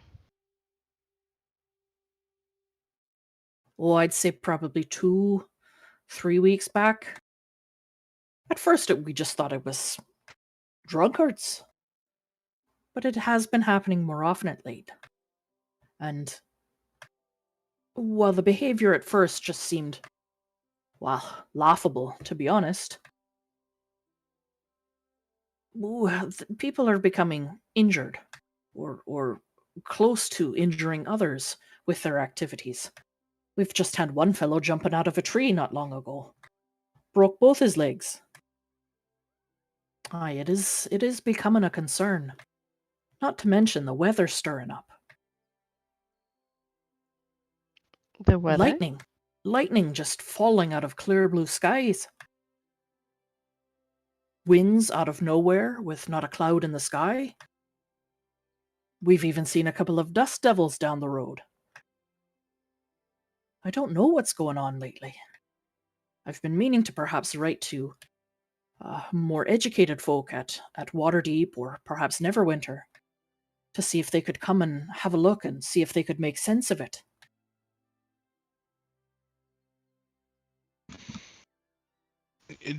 Do I get a sense this? Well, actually, no. I never mind.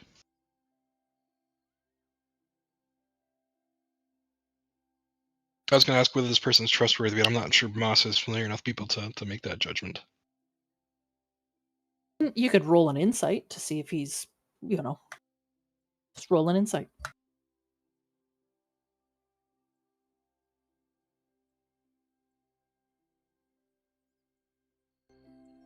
I feel like I should do that at disadvantage.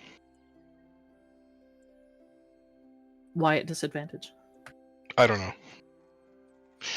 With a 14, you get the sense that he's being forthcoming. He's not really giving you a whole lot of information, but you don't really sense that he's holding anything back. He just doesn't really know much.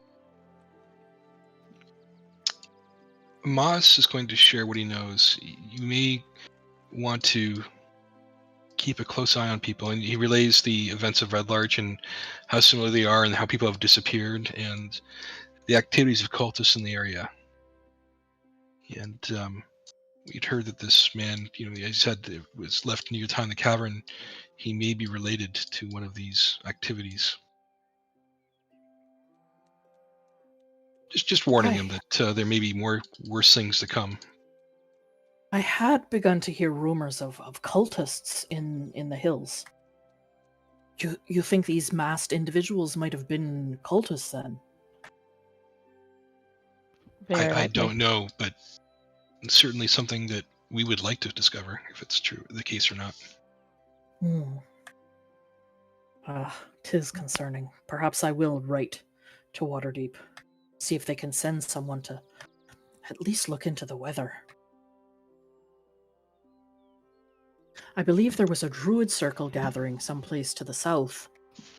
Perhaps one of them could make their way up and have a look. Moss's ears perk up. A gathering of druids. Where is this? Yes, I believe it was someplace to the south. We had a few fellows through just a few days back. I'm not quite sure. You'd have to perhaps go and have a look yourself. I just know that it was a large gathering that was gathering someplace to the south. Are those people that came still here?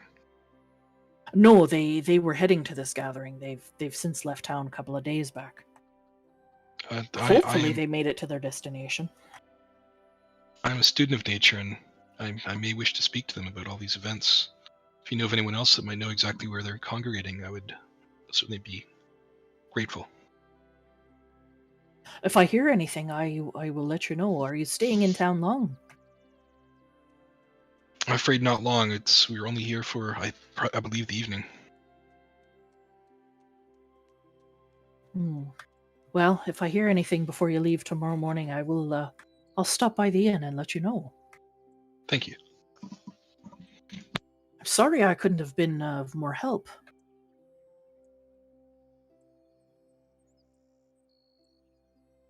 No, we appreciate the information. Well, enjoy your stay.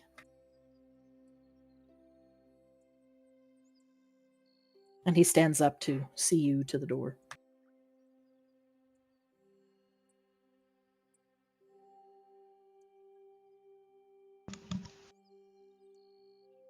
I guess we leave.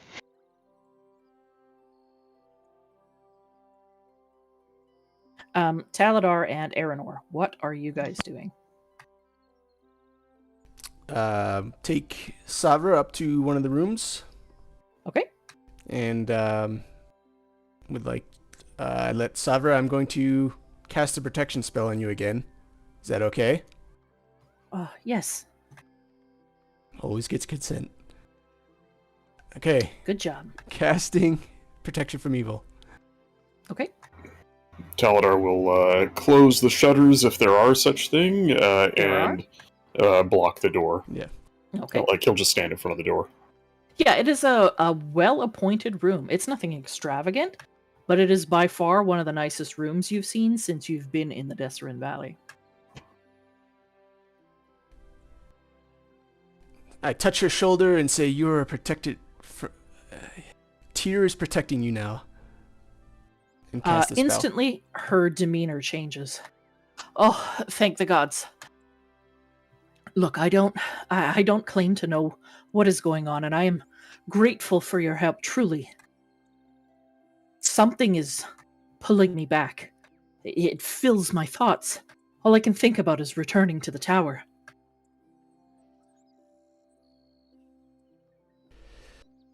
Well, Just the tower, no further. Just to the area, to the tower. Yes, I'm drawn there. I don't know why. I've been meaning to ask you, the Lord Commander, is he suffering the same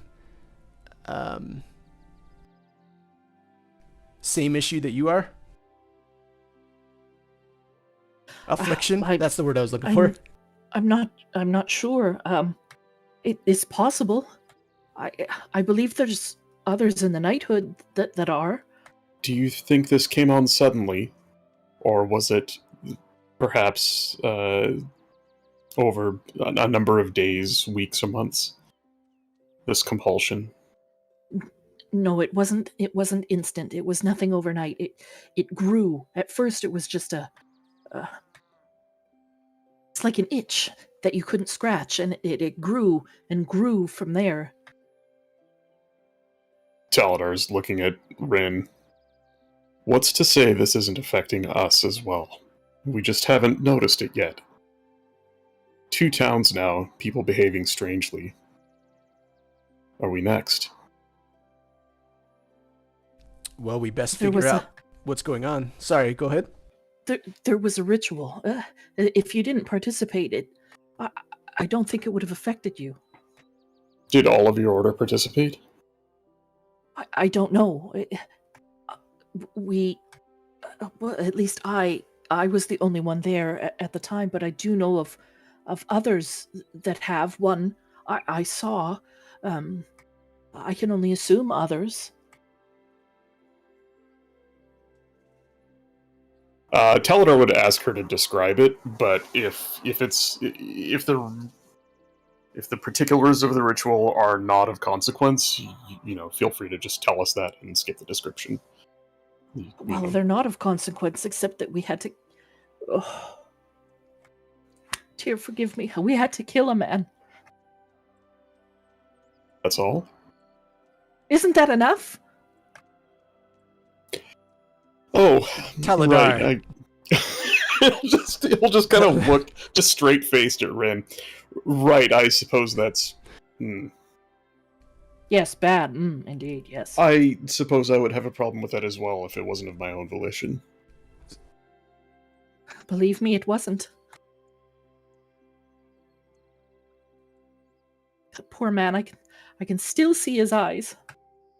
Was he one of your order, or just a No, random... he was just a common man. Ugh.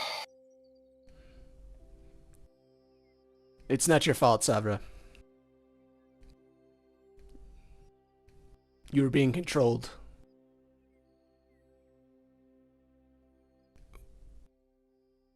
we need to get you to my order, but it's another day's ride. How would you like us to proceed? Because my assumption is you're going to want to try and leave on your own. I think you should tie me to a chair or to another member of your group. I don't know, but I don't want to go back there. All right. Well, It looks like Moss was in the right direction. there's your consent, Sir Knight. Get to it. I don't think she's talking does about that that kind mean? of tying up. Not right. That's not what Taladar meant. He just meant consent to tie her up. Please don't leave me alone in here. We won't. We will have the 2 elves keep an eye on you.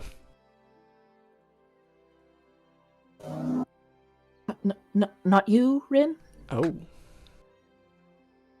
I can, of course, stay and keep an eye. No matter how brave he is, the man must sleep. I do not. Yes, that's probably for the best.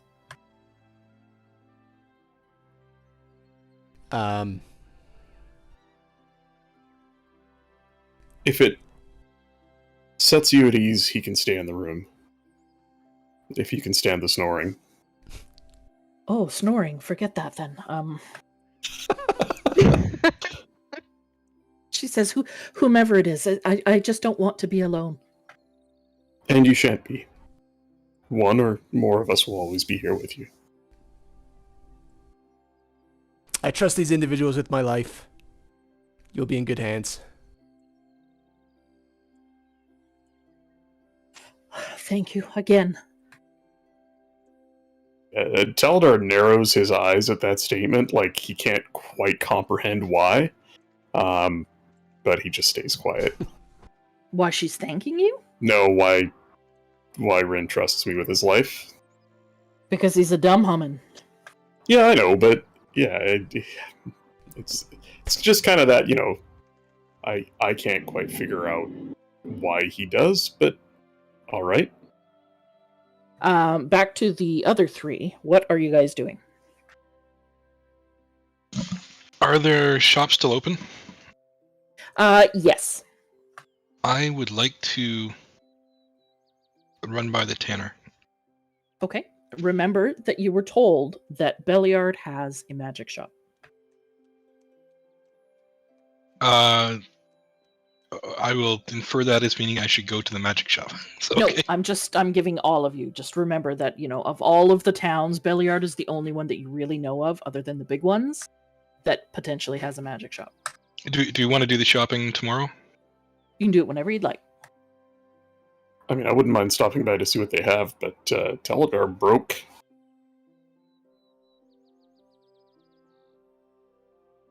Okay, let's do the shopping later. It's, I guess. Yeah, I mean, you can do it before you leave town or whatever.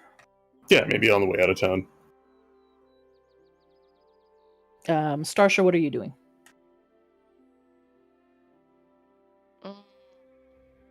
Don't say looting everything. I Not mean, everything. I feel like we majorly failed when we didn't loot the bugs. Oh, you wouldn't have really found anything on them. You could have maybe taken their chitinous armor and sold it to the tanner or the armorer, but they don't care. They don't carry, stuff. We They can don't do have that. purses. I didn't know we could do that. Sure. Have you not played WoW before? Everything drops something. Yeah. Get 10 bear bucks. Bring them back. I'm gonna go smash some insects and get a two-handed sword from them. I mean, you still got to pay to have it made, but sure. Felix, what are you doing? Is there anything that looks to be like going on in the town, or like any other side of anyone dressed strangely that we would see? I wouldn't say dress strangely. You do see some folks that don't look like they're from around here. But where is it that you're from? I can't remember. I am from a town northeast of where we are. Are you from Yartar? No, it's Everland. Oh, okay, so you're farther out. You've traveled around enough, and didn't you have a shop at one point? Yeah, father would have. Yeah, so you've seen people from different parts of the country and stuff. They just look like they're dressed from people that are from out of province or up north, perhaps. But But no nothing- one like cultisty. No, there's nobody in masks. Well, give me a perception check. Let me just channel the Bri in this role. No, you don't want to channel Bri. It was a one that flipped over to a 15.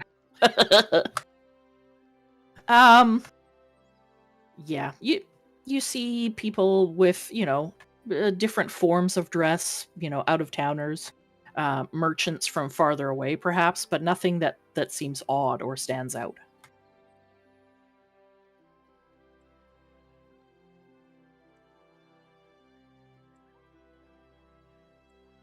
Okay, then I would just. Should we head back to the inn, or do we have more to do? Actually, Oh. with that roll, I would say that you do see two individuals that you spot maybe closer to the large pond at the end of town that look almost like they're dressed the way Moss dresses.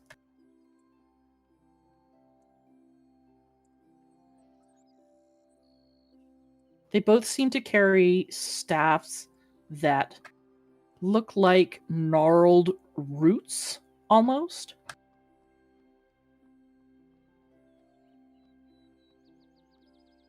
Give me an intelligence check.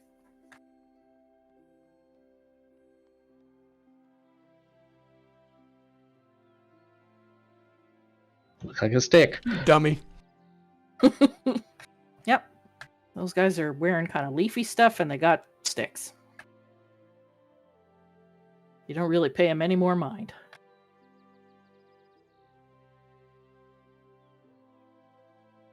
What I think from the conversation between Moss and the guy that's who Moss had said he might want to talk to. You stop for a minute and you look at Moss. And you have a look back at these people that you can see. They're a distance away, but they must be druids. They look like Moss. They're not Furbolg, but they gotta be druids. Hey Moss, the druids that you were looking for?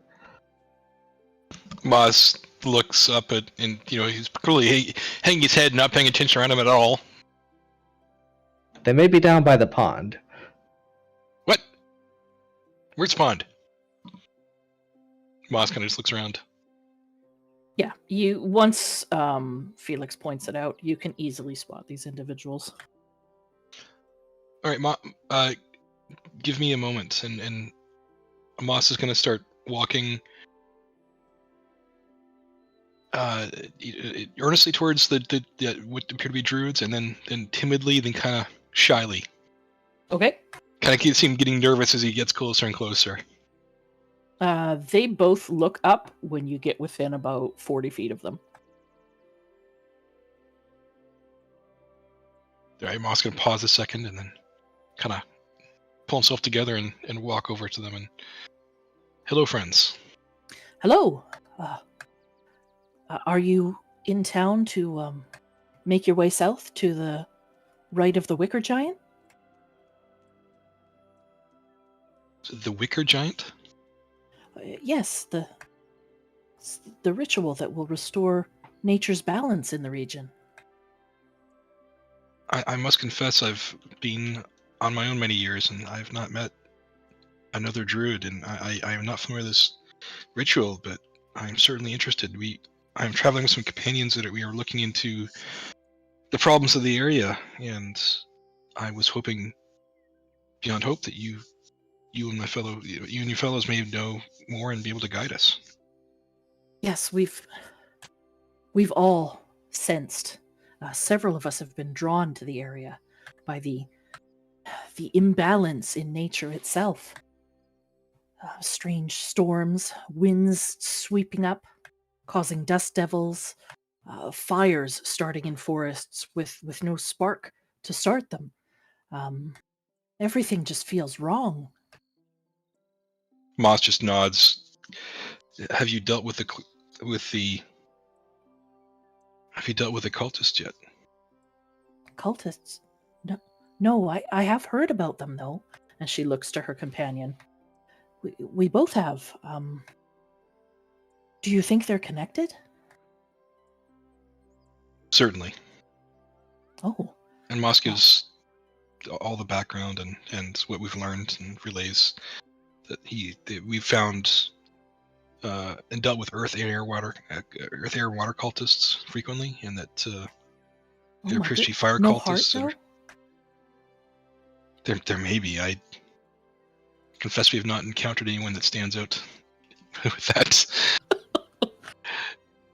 I confess I haven't heard anything about these cultists, but we haven't really been traveling the roads. We have heard of trouble in the area, so we've mainly stuck to the hills and the forests.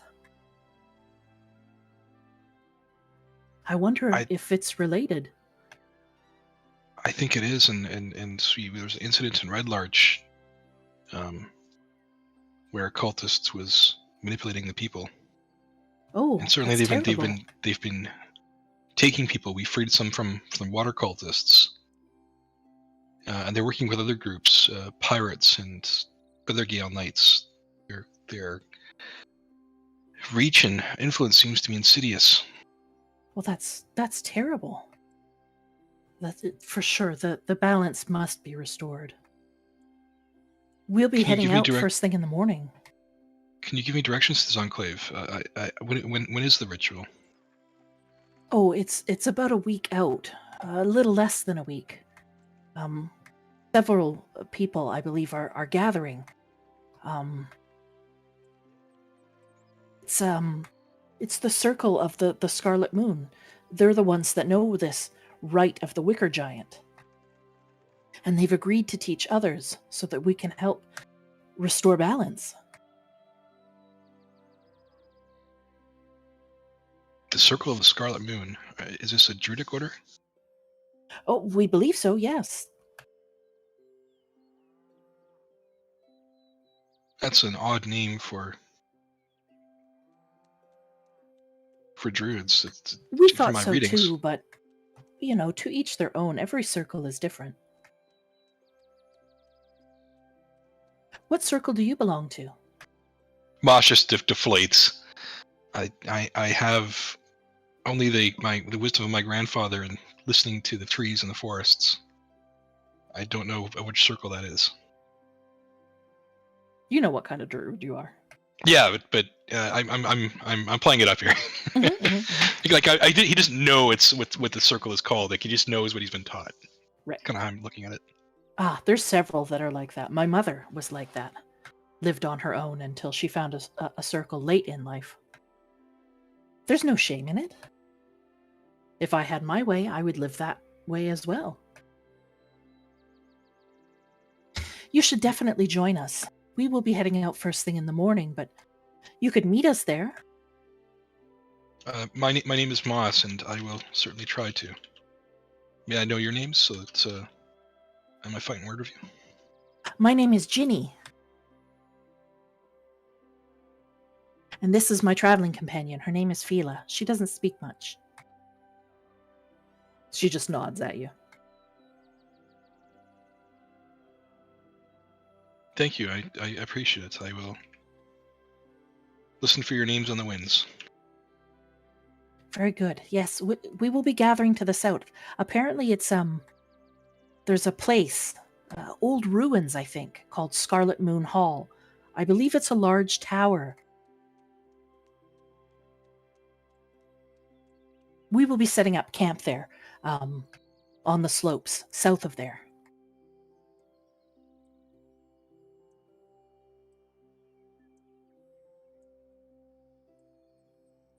Moss just nods again, thanks him, and turns back to the others. They sort of wave and nod at you as you head off.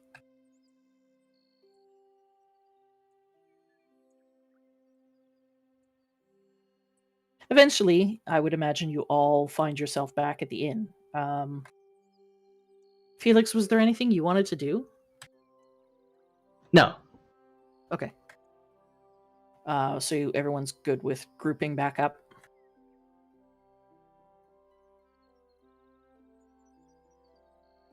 Yeah, I think we only have 10 minutes of that protection from good and evil spell, right? Right. Mhm. And I mean, obviously you can probably cast it a couple of times if you wanted to. I think in that time, Taladar would perhaps ask Savra if there's anything she wants us to do on her behalf, while she's coherent and lucid. Good call. Just I don't know. Is there? He's out of ideas other than get her to, Rin's people and perhaps find a way to keep her away from this influence. For more hours of the day, or to fix her permanently so that she can become an ally to us. But is there something she wants? Is there something she can think of that we should do? No, just don't let me go back. If you have to bind me, gag me, tie me to a horse, I don't care. I don't want to go back. Understood. And he just looks at Rin kind of helplessly. Well, I guess we know what to do.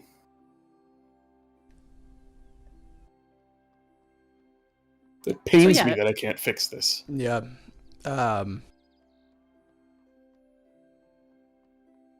Is there anything I missed everyone else as far as asking her? I can recast it if needed. Yeah, I think conferring as a group, and then Yep.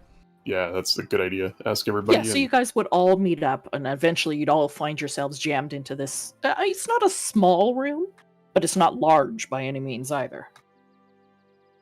It's quite crowded with, 6 of you in there. Other than, did she have any reaction to the people talking about the person in the mask?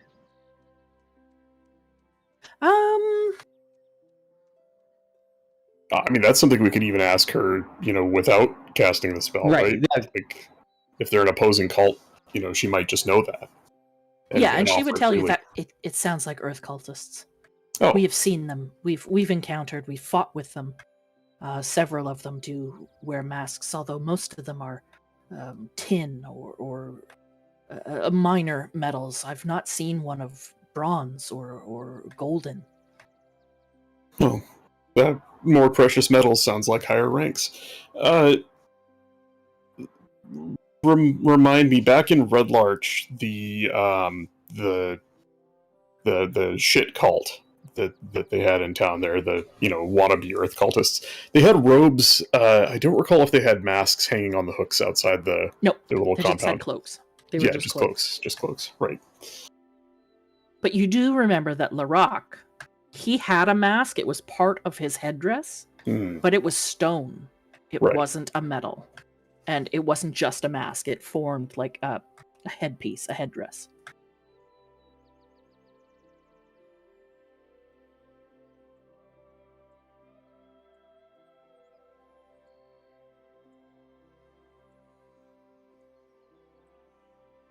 Does anyone else have any questions for her?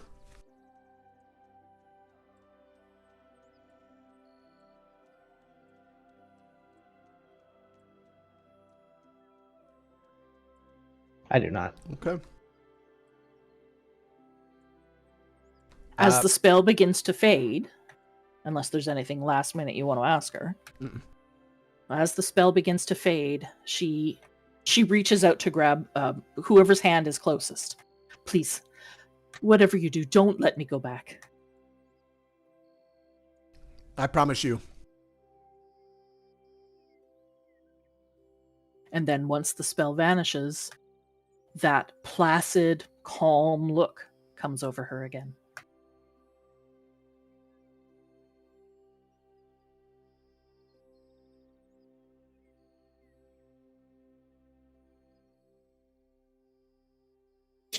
Right. A night's rest then.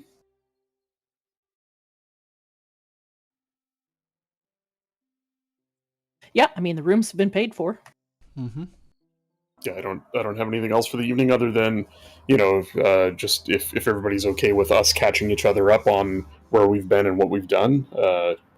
Seeing as how we all heard what each other did while we were split up, it might just be easier to just mention anything you don't want to tell the party from your side conversations. Like I don't know if Moss would mention the people he met if that wasn't really Absolutely. relevant to. Oh, okay. And I'll say that there's a Druidic Circle gathering in a week's time, and I would like to probably try to visit. Although this is more me than Moss, but the Scarlet Moon just sounds like a funky name. And now that I have to go back and forth about the Wicker. Would I infer anything from that? Like, does the Scarlet Moon sound like a real Druidic order? You wouldn't know. Okay. Being as you've been closed off from other circles and you're really just a circle of one, you wouldn't know. Okay.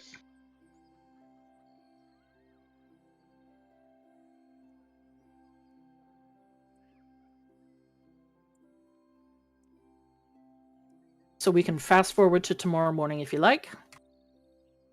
Sounds Or, good. Okay. so the two elves are going to spend the night in the same room with Savra to make sure that there's always somebody awake and watching her. If Starsha's okay with that. Mm-hmm. Okay. I would say at 3 points during the night. Once on Taladar's watch and twice on Starsha's watch. Starsha has tried to get up. Did you guys tie her up? You mean Savra? Yes.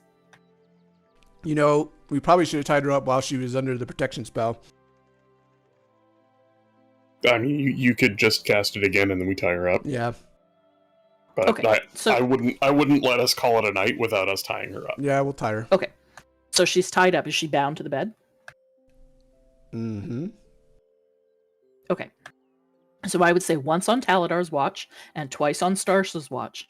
She is going to attempt to get out of her bindings. Let me make a series of rolls here. Oh, this should be fun because I don't have anything prepared that won't murder her. I'm just going to roll a d20. So we'll say first watch was Taladar. Sorry, Deeps, thoughts and prayers. Okay, so the first time, she's struggling to slip her bonds, but she can't even make it off the bed. So you're good. The second time, she manages to get one arm free. And Starsha, you are watching her as this is happening. Once she gets an arm free, she's going to attempt to free herself and get off the bed. What are you going to do? Mm.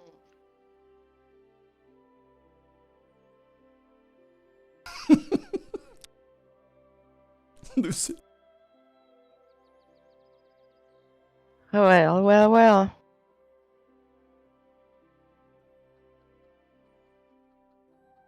She's now managed to get her second arm free.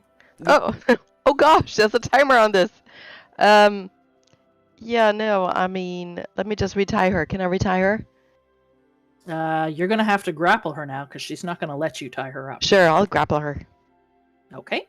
Make an athletics check. And this will be Oh, contested dear. against hers. Oh, Lord. I also rolled Wow. a 9. Oh, goody. The ruckus that this is causing, because she's now fighting you. Well, that's I fine. must get free. You have to let me go. I can't stay. Is enough to rouse Taladar from his trance. And I would say between the two of you, you can get her pinned down, but you're probably going to have to get the help of somebody else to tie her up. Or you gotta knock her out.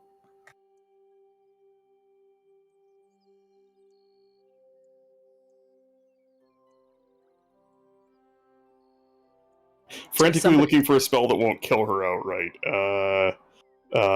Nope. I mean, I can try to knock her out. Will you break her jaw doing that? You got a healer. Somebody can Eh, fix her. sure. That's somebody else's problem. Somebody can fix her. So I would Uh, say Taladar waits until she's got her head turned to him and hits her in the temple with the blunt end of his dagger, knocking her out. And you guys quickly retie her, maybe doubling the amount of knots. And then she's going to try a couple of hours later, just before dawn, on Starsha's watch to get away again. Don't we have somebody that can like put like a sleepy spell on her? Sleep doesn't last that long. Yeah, that's kind of the problem. Is anything I have that incapacitates someone, short of the suggestion spell, which I don't have prepared, is like 1 minute or 10 minutes. So she only rolled a 9 for her third and last attempt. Because you guys have redone the bindings and you put even more knots on, she can't even get her arms free this time. She struggles and begs you to let her go, but she can't get herself free. Taladar would just calmly remind her that she asked for this, and perhaps she should have a quiet moment of thought to try and recall that memory and think about what it means to her. And then he'll go back to trying to ignore her to rest. Yeah, she's just going to say, I don't care what I said. I want to go. I need to go back. You do, after this third attempt, there is a knock at the door.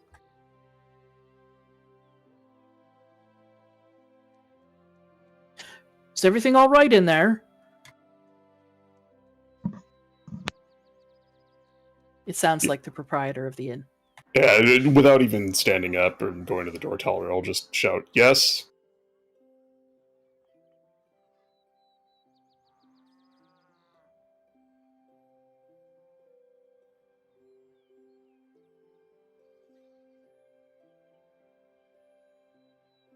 Well, I don't care what you're doing, but keep it down. There are other proprietors here. Other guests at the inn. And with that, the night will continue. She'll settle down, seemingly exhausted from her struggles. Until we reach first thing in the morning. You guys all wake up. I imagine you're taking her downstairs with you to breakfast, or are you leaving her up in the room with somebody? I'm gonna have to cast the spell so we can get out of town without her Yeah. going nuts. Yeah. Okay. So I'll hang out in the room with her until we're ready to leave, so everyone can do their shopping or whatever they need to do. She does seem to stay the most calm when she's with Rin.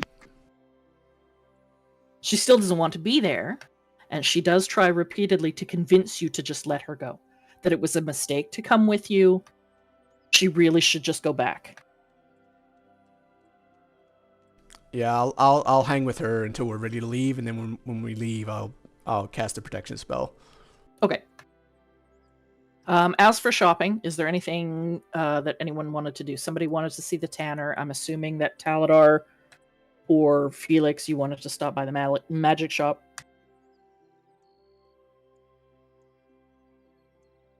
I will go if someone else goes, but I don't need anything.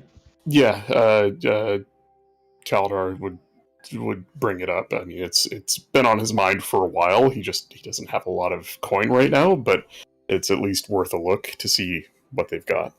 Okay. And he might suggest to others, if anyone else wishes to join me, have a look at what they have. If it's something we can't afford now, maybe it's something we can come back for later.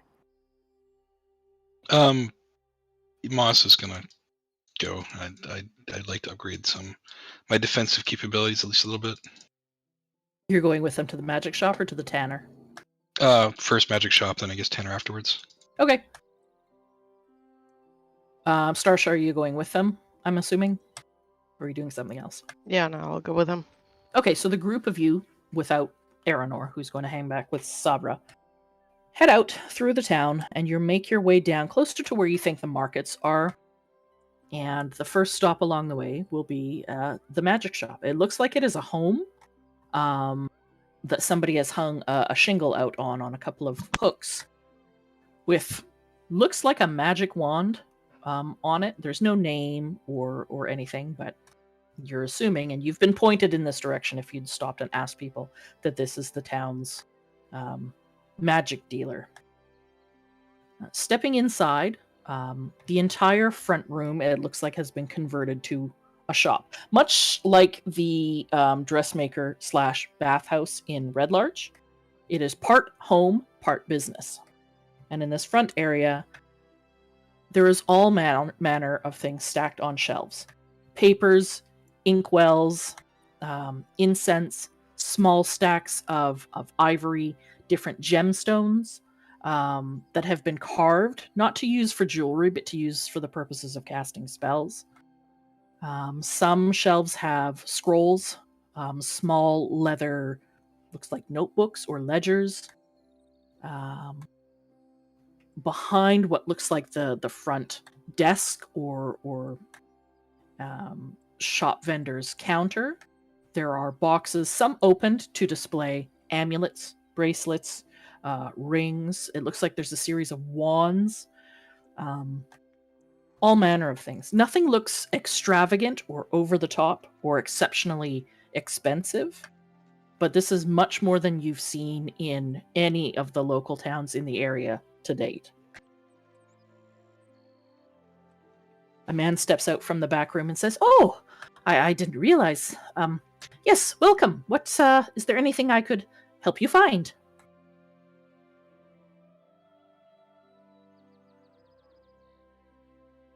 No? Okay, well, I'll see you on your way then. I'm not entirely sure what I always wait for other people to speak up, so just get used to the pause because I'm trying to give people opportunities. But you know we're here for something. Taladar says, I'm not sure what I'm after, but let's start with spells. I'm interested in purchasing spells or spell scrolls for the purpose of transcribing. Yes, we have a great deal of scrolls. Nothing too high level, mind you.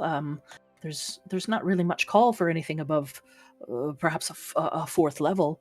No, at least not here in town. Nothing that I've been able to get my hands on, of course. I'm a bit of a dabbler in the arcane arts. No formal training, all self-taught, of course. Is there any particular spell you are looking for? Why don't we deal with this after the session? I'll just I'll send you a wish list and you tell me if they have any of them, or if you have a list of like a pre-gen list of spells. I probably wouldn't be able to afford it, but Taladar might. If it's something that he thinks might be useful in a fight or useful with Savra or something like that, he might approach the party to see if it's worth us getting. And then just magic items. He would inquire about magic items. Is there anything interesting, anything fun, anything good in a fight that you have? These just came in. I have 2 amulets of protection. Sorry, Protection. 2 cloaks of protection. Ah. Oh. And the price on these? Those I could let go for 600 apiece. Starsha, you know what to do. Stab this guy and take his shit. Pulls out her dagger. Yeah. It does. Do you have anything more affordable? Let's see. I do have these boots of striding and springing. Those are 500. Let me see here.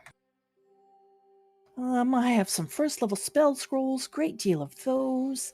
This won't do. And I will give you a list after session of Okay. of what he has. Yeah, I mean, if they're 500 or 600 gold a pop, I don't know if the party together has that much gold.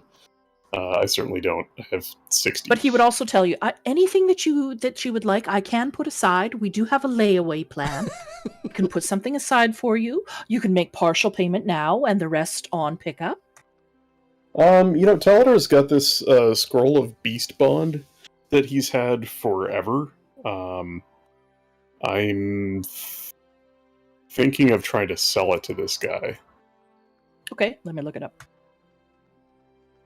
I'm pretty sure it's a cantrip scroll, which I think is not worth a Best lot. I can do is $20. Really? No, hang on.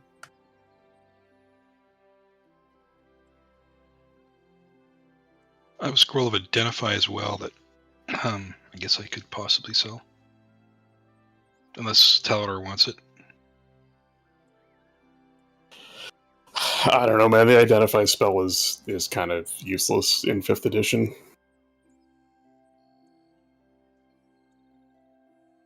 I'll have to look up a price for it after. I don't have the price to hand right now. Okay. Well, whatever price he gives, I'd like to try and talk it up if I can with a persuasion check. But I basically just want to cash it in. It's a cantrip, and it's not a cantrip I can learn either. Mm-hmm. So.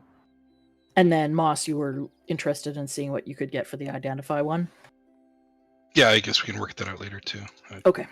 Yeah. So anything magical. As long as it's not too high level, he can either get it for you, but it would take time.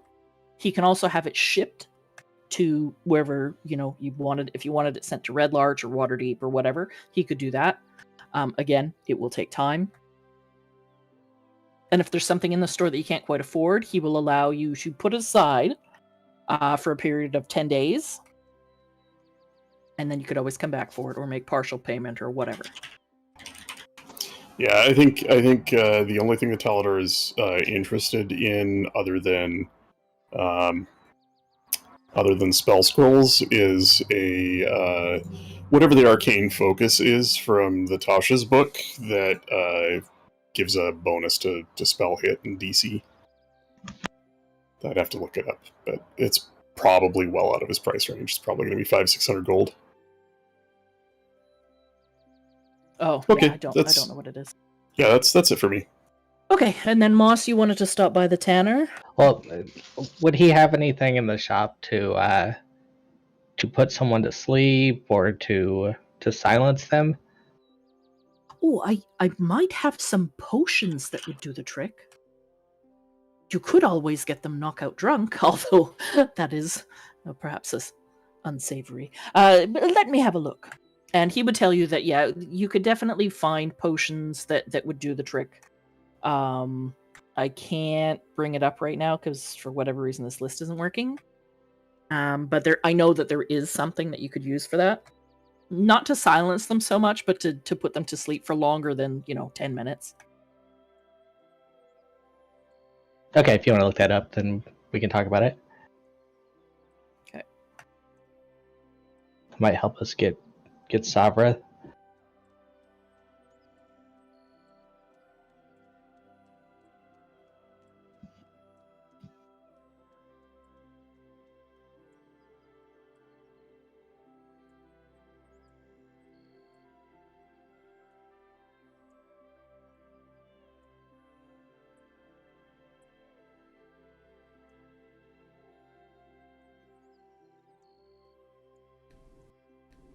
Is there a picture of Sabra? I've given you one before. Oh. I thought. Yeah, but the pages of it stuck together. Oh, yeah. I'll find it if it's in the channel.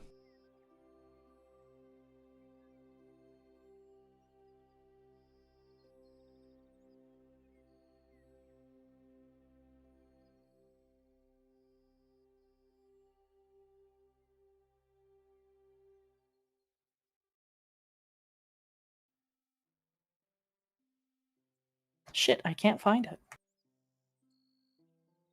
No worries. I'll just make it up then. He would tell you that, yes, I have this here.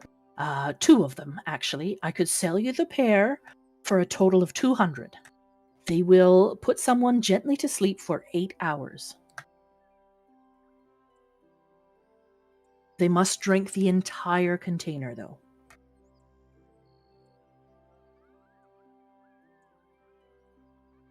And that's 2 of them? 2 of them, yes. They're 150 each, or 2 for 200.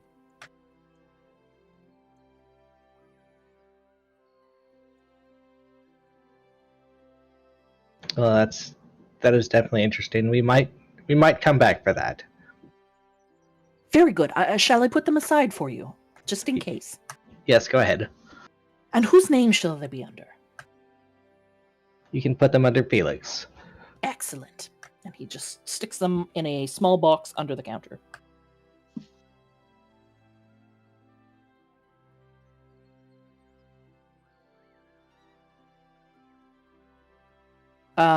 So yeah, we can work out the prices for the other things after. Did you want to see the Tanner before anything else, Moss?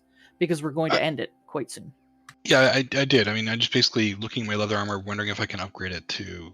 I don't know if it's an upgrade or not, but going to hide, or if there's other yeah, options. if you make your way over to the Tanner, he does have some hide armor available.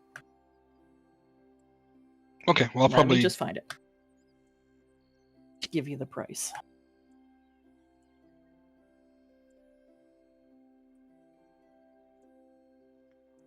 Oh, it's cheap.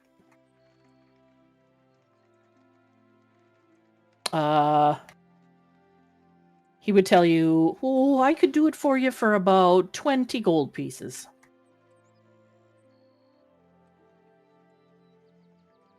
just, I mean, thematically and like, does this make sense? I mean, now you guys tell me. I don't know.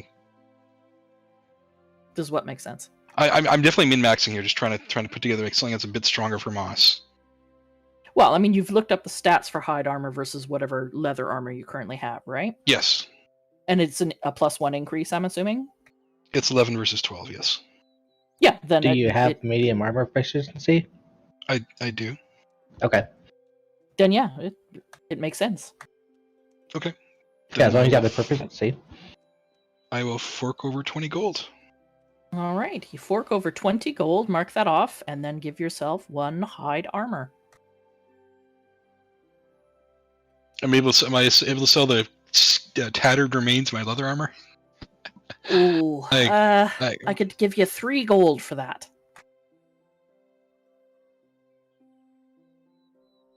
guess Moss Probably probably make wouldn't. some oilcloth for it. Moss probably wouldn't know how to wheel and deal, anyways.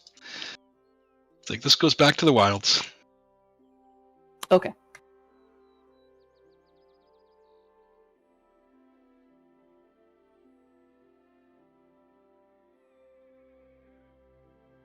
All right, so you've got yourself some armor. I will give you the prices for the magic stuff. You can decide if you're going to buy those potions before you leave town. Because I would assume you'd want to go back and talk to Aranor and see if he thinks that's a good idea too. That is probably a good place to stop it. With the shopping being done, I will give you the prices. If not tonight, by tomorrow. So no, Starsha's got to get to bed. But I like to run- don't. No? It's summer break. School's out for summer. Already? Yeah. Well, I mean, it's up to you. The rest of the world has to work. Deebs usually has to go to bed by now. Deebs has some dungeons to run. Yeah, I think it's just a good place to stop there. Rather than getting you guys involved in something else where I can't really stop. Wait, you haven't quit that game?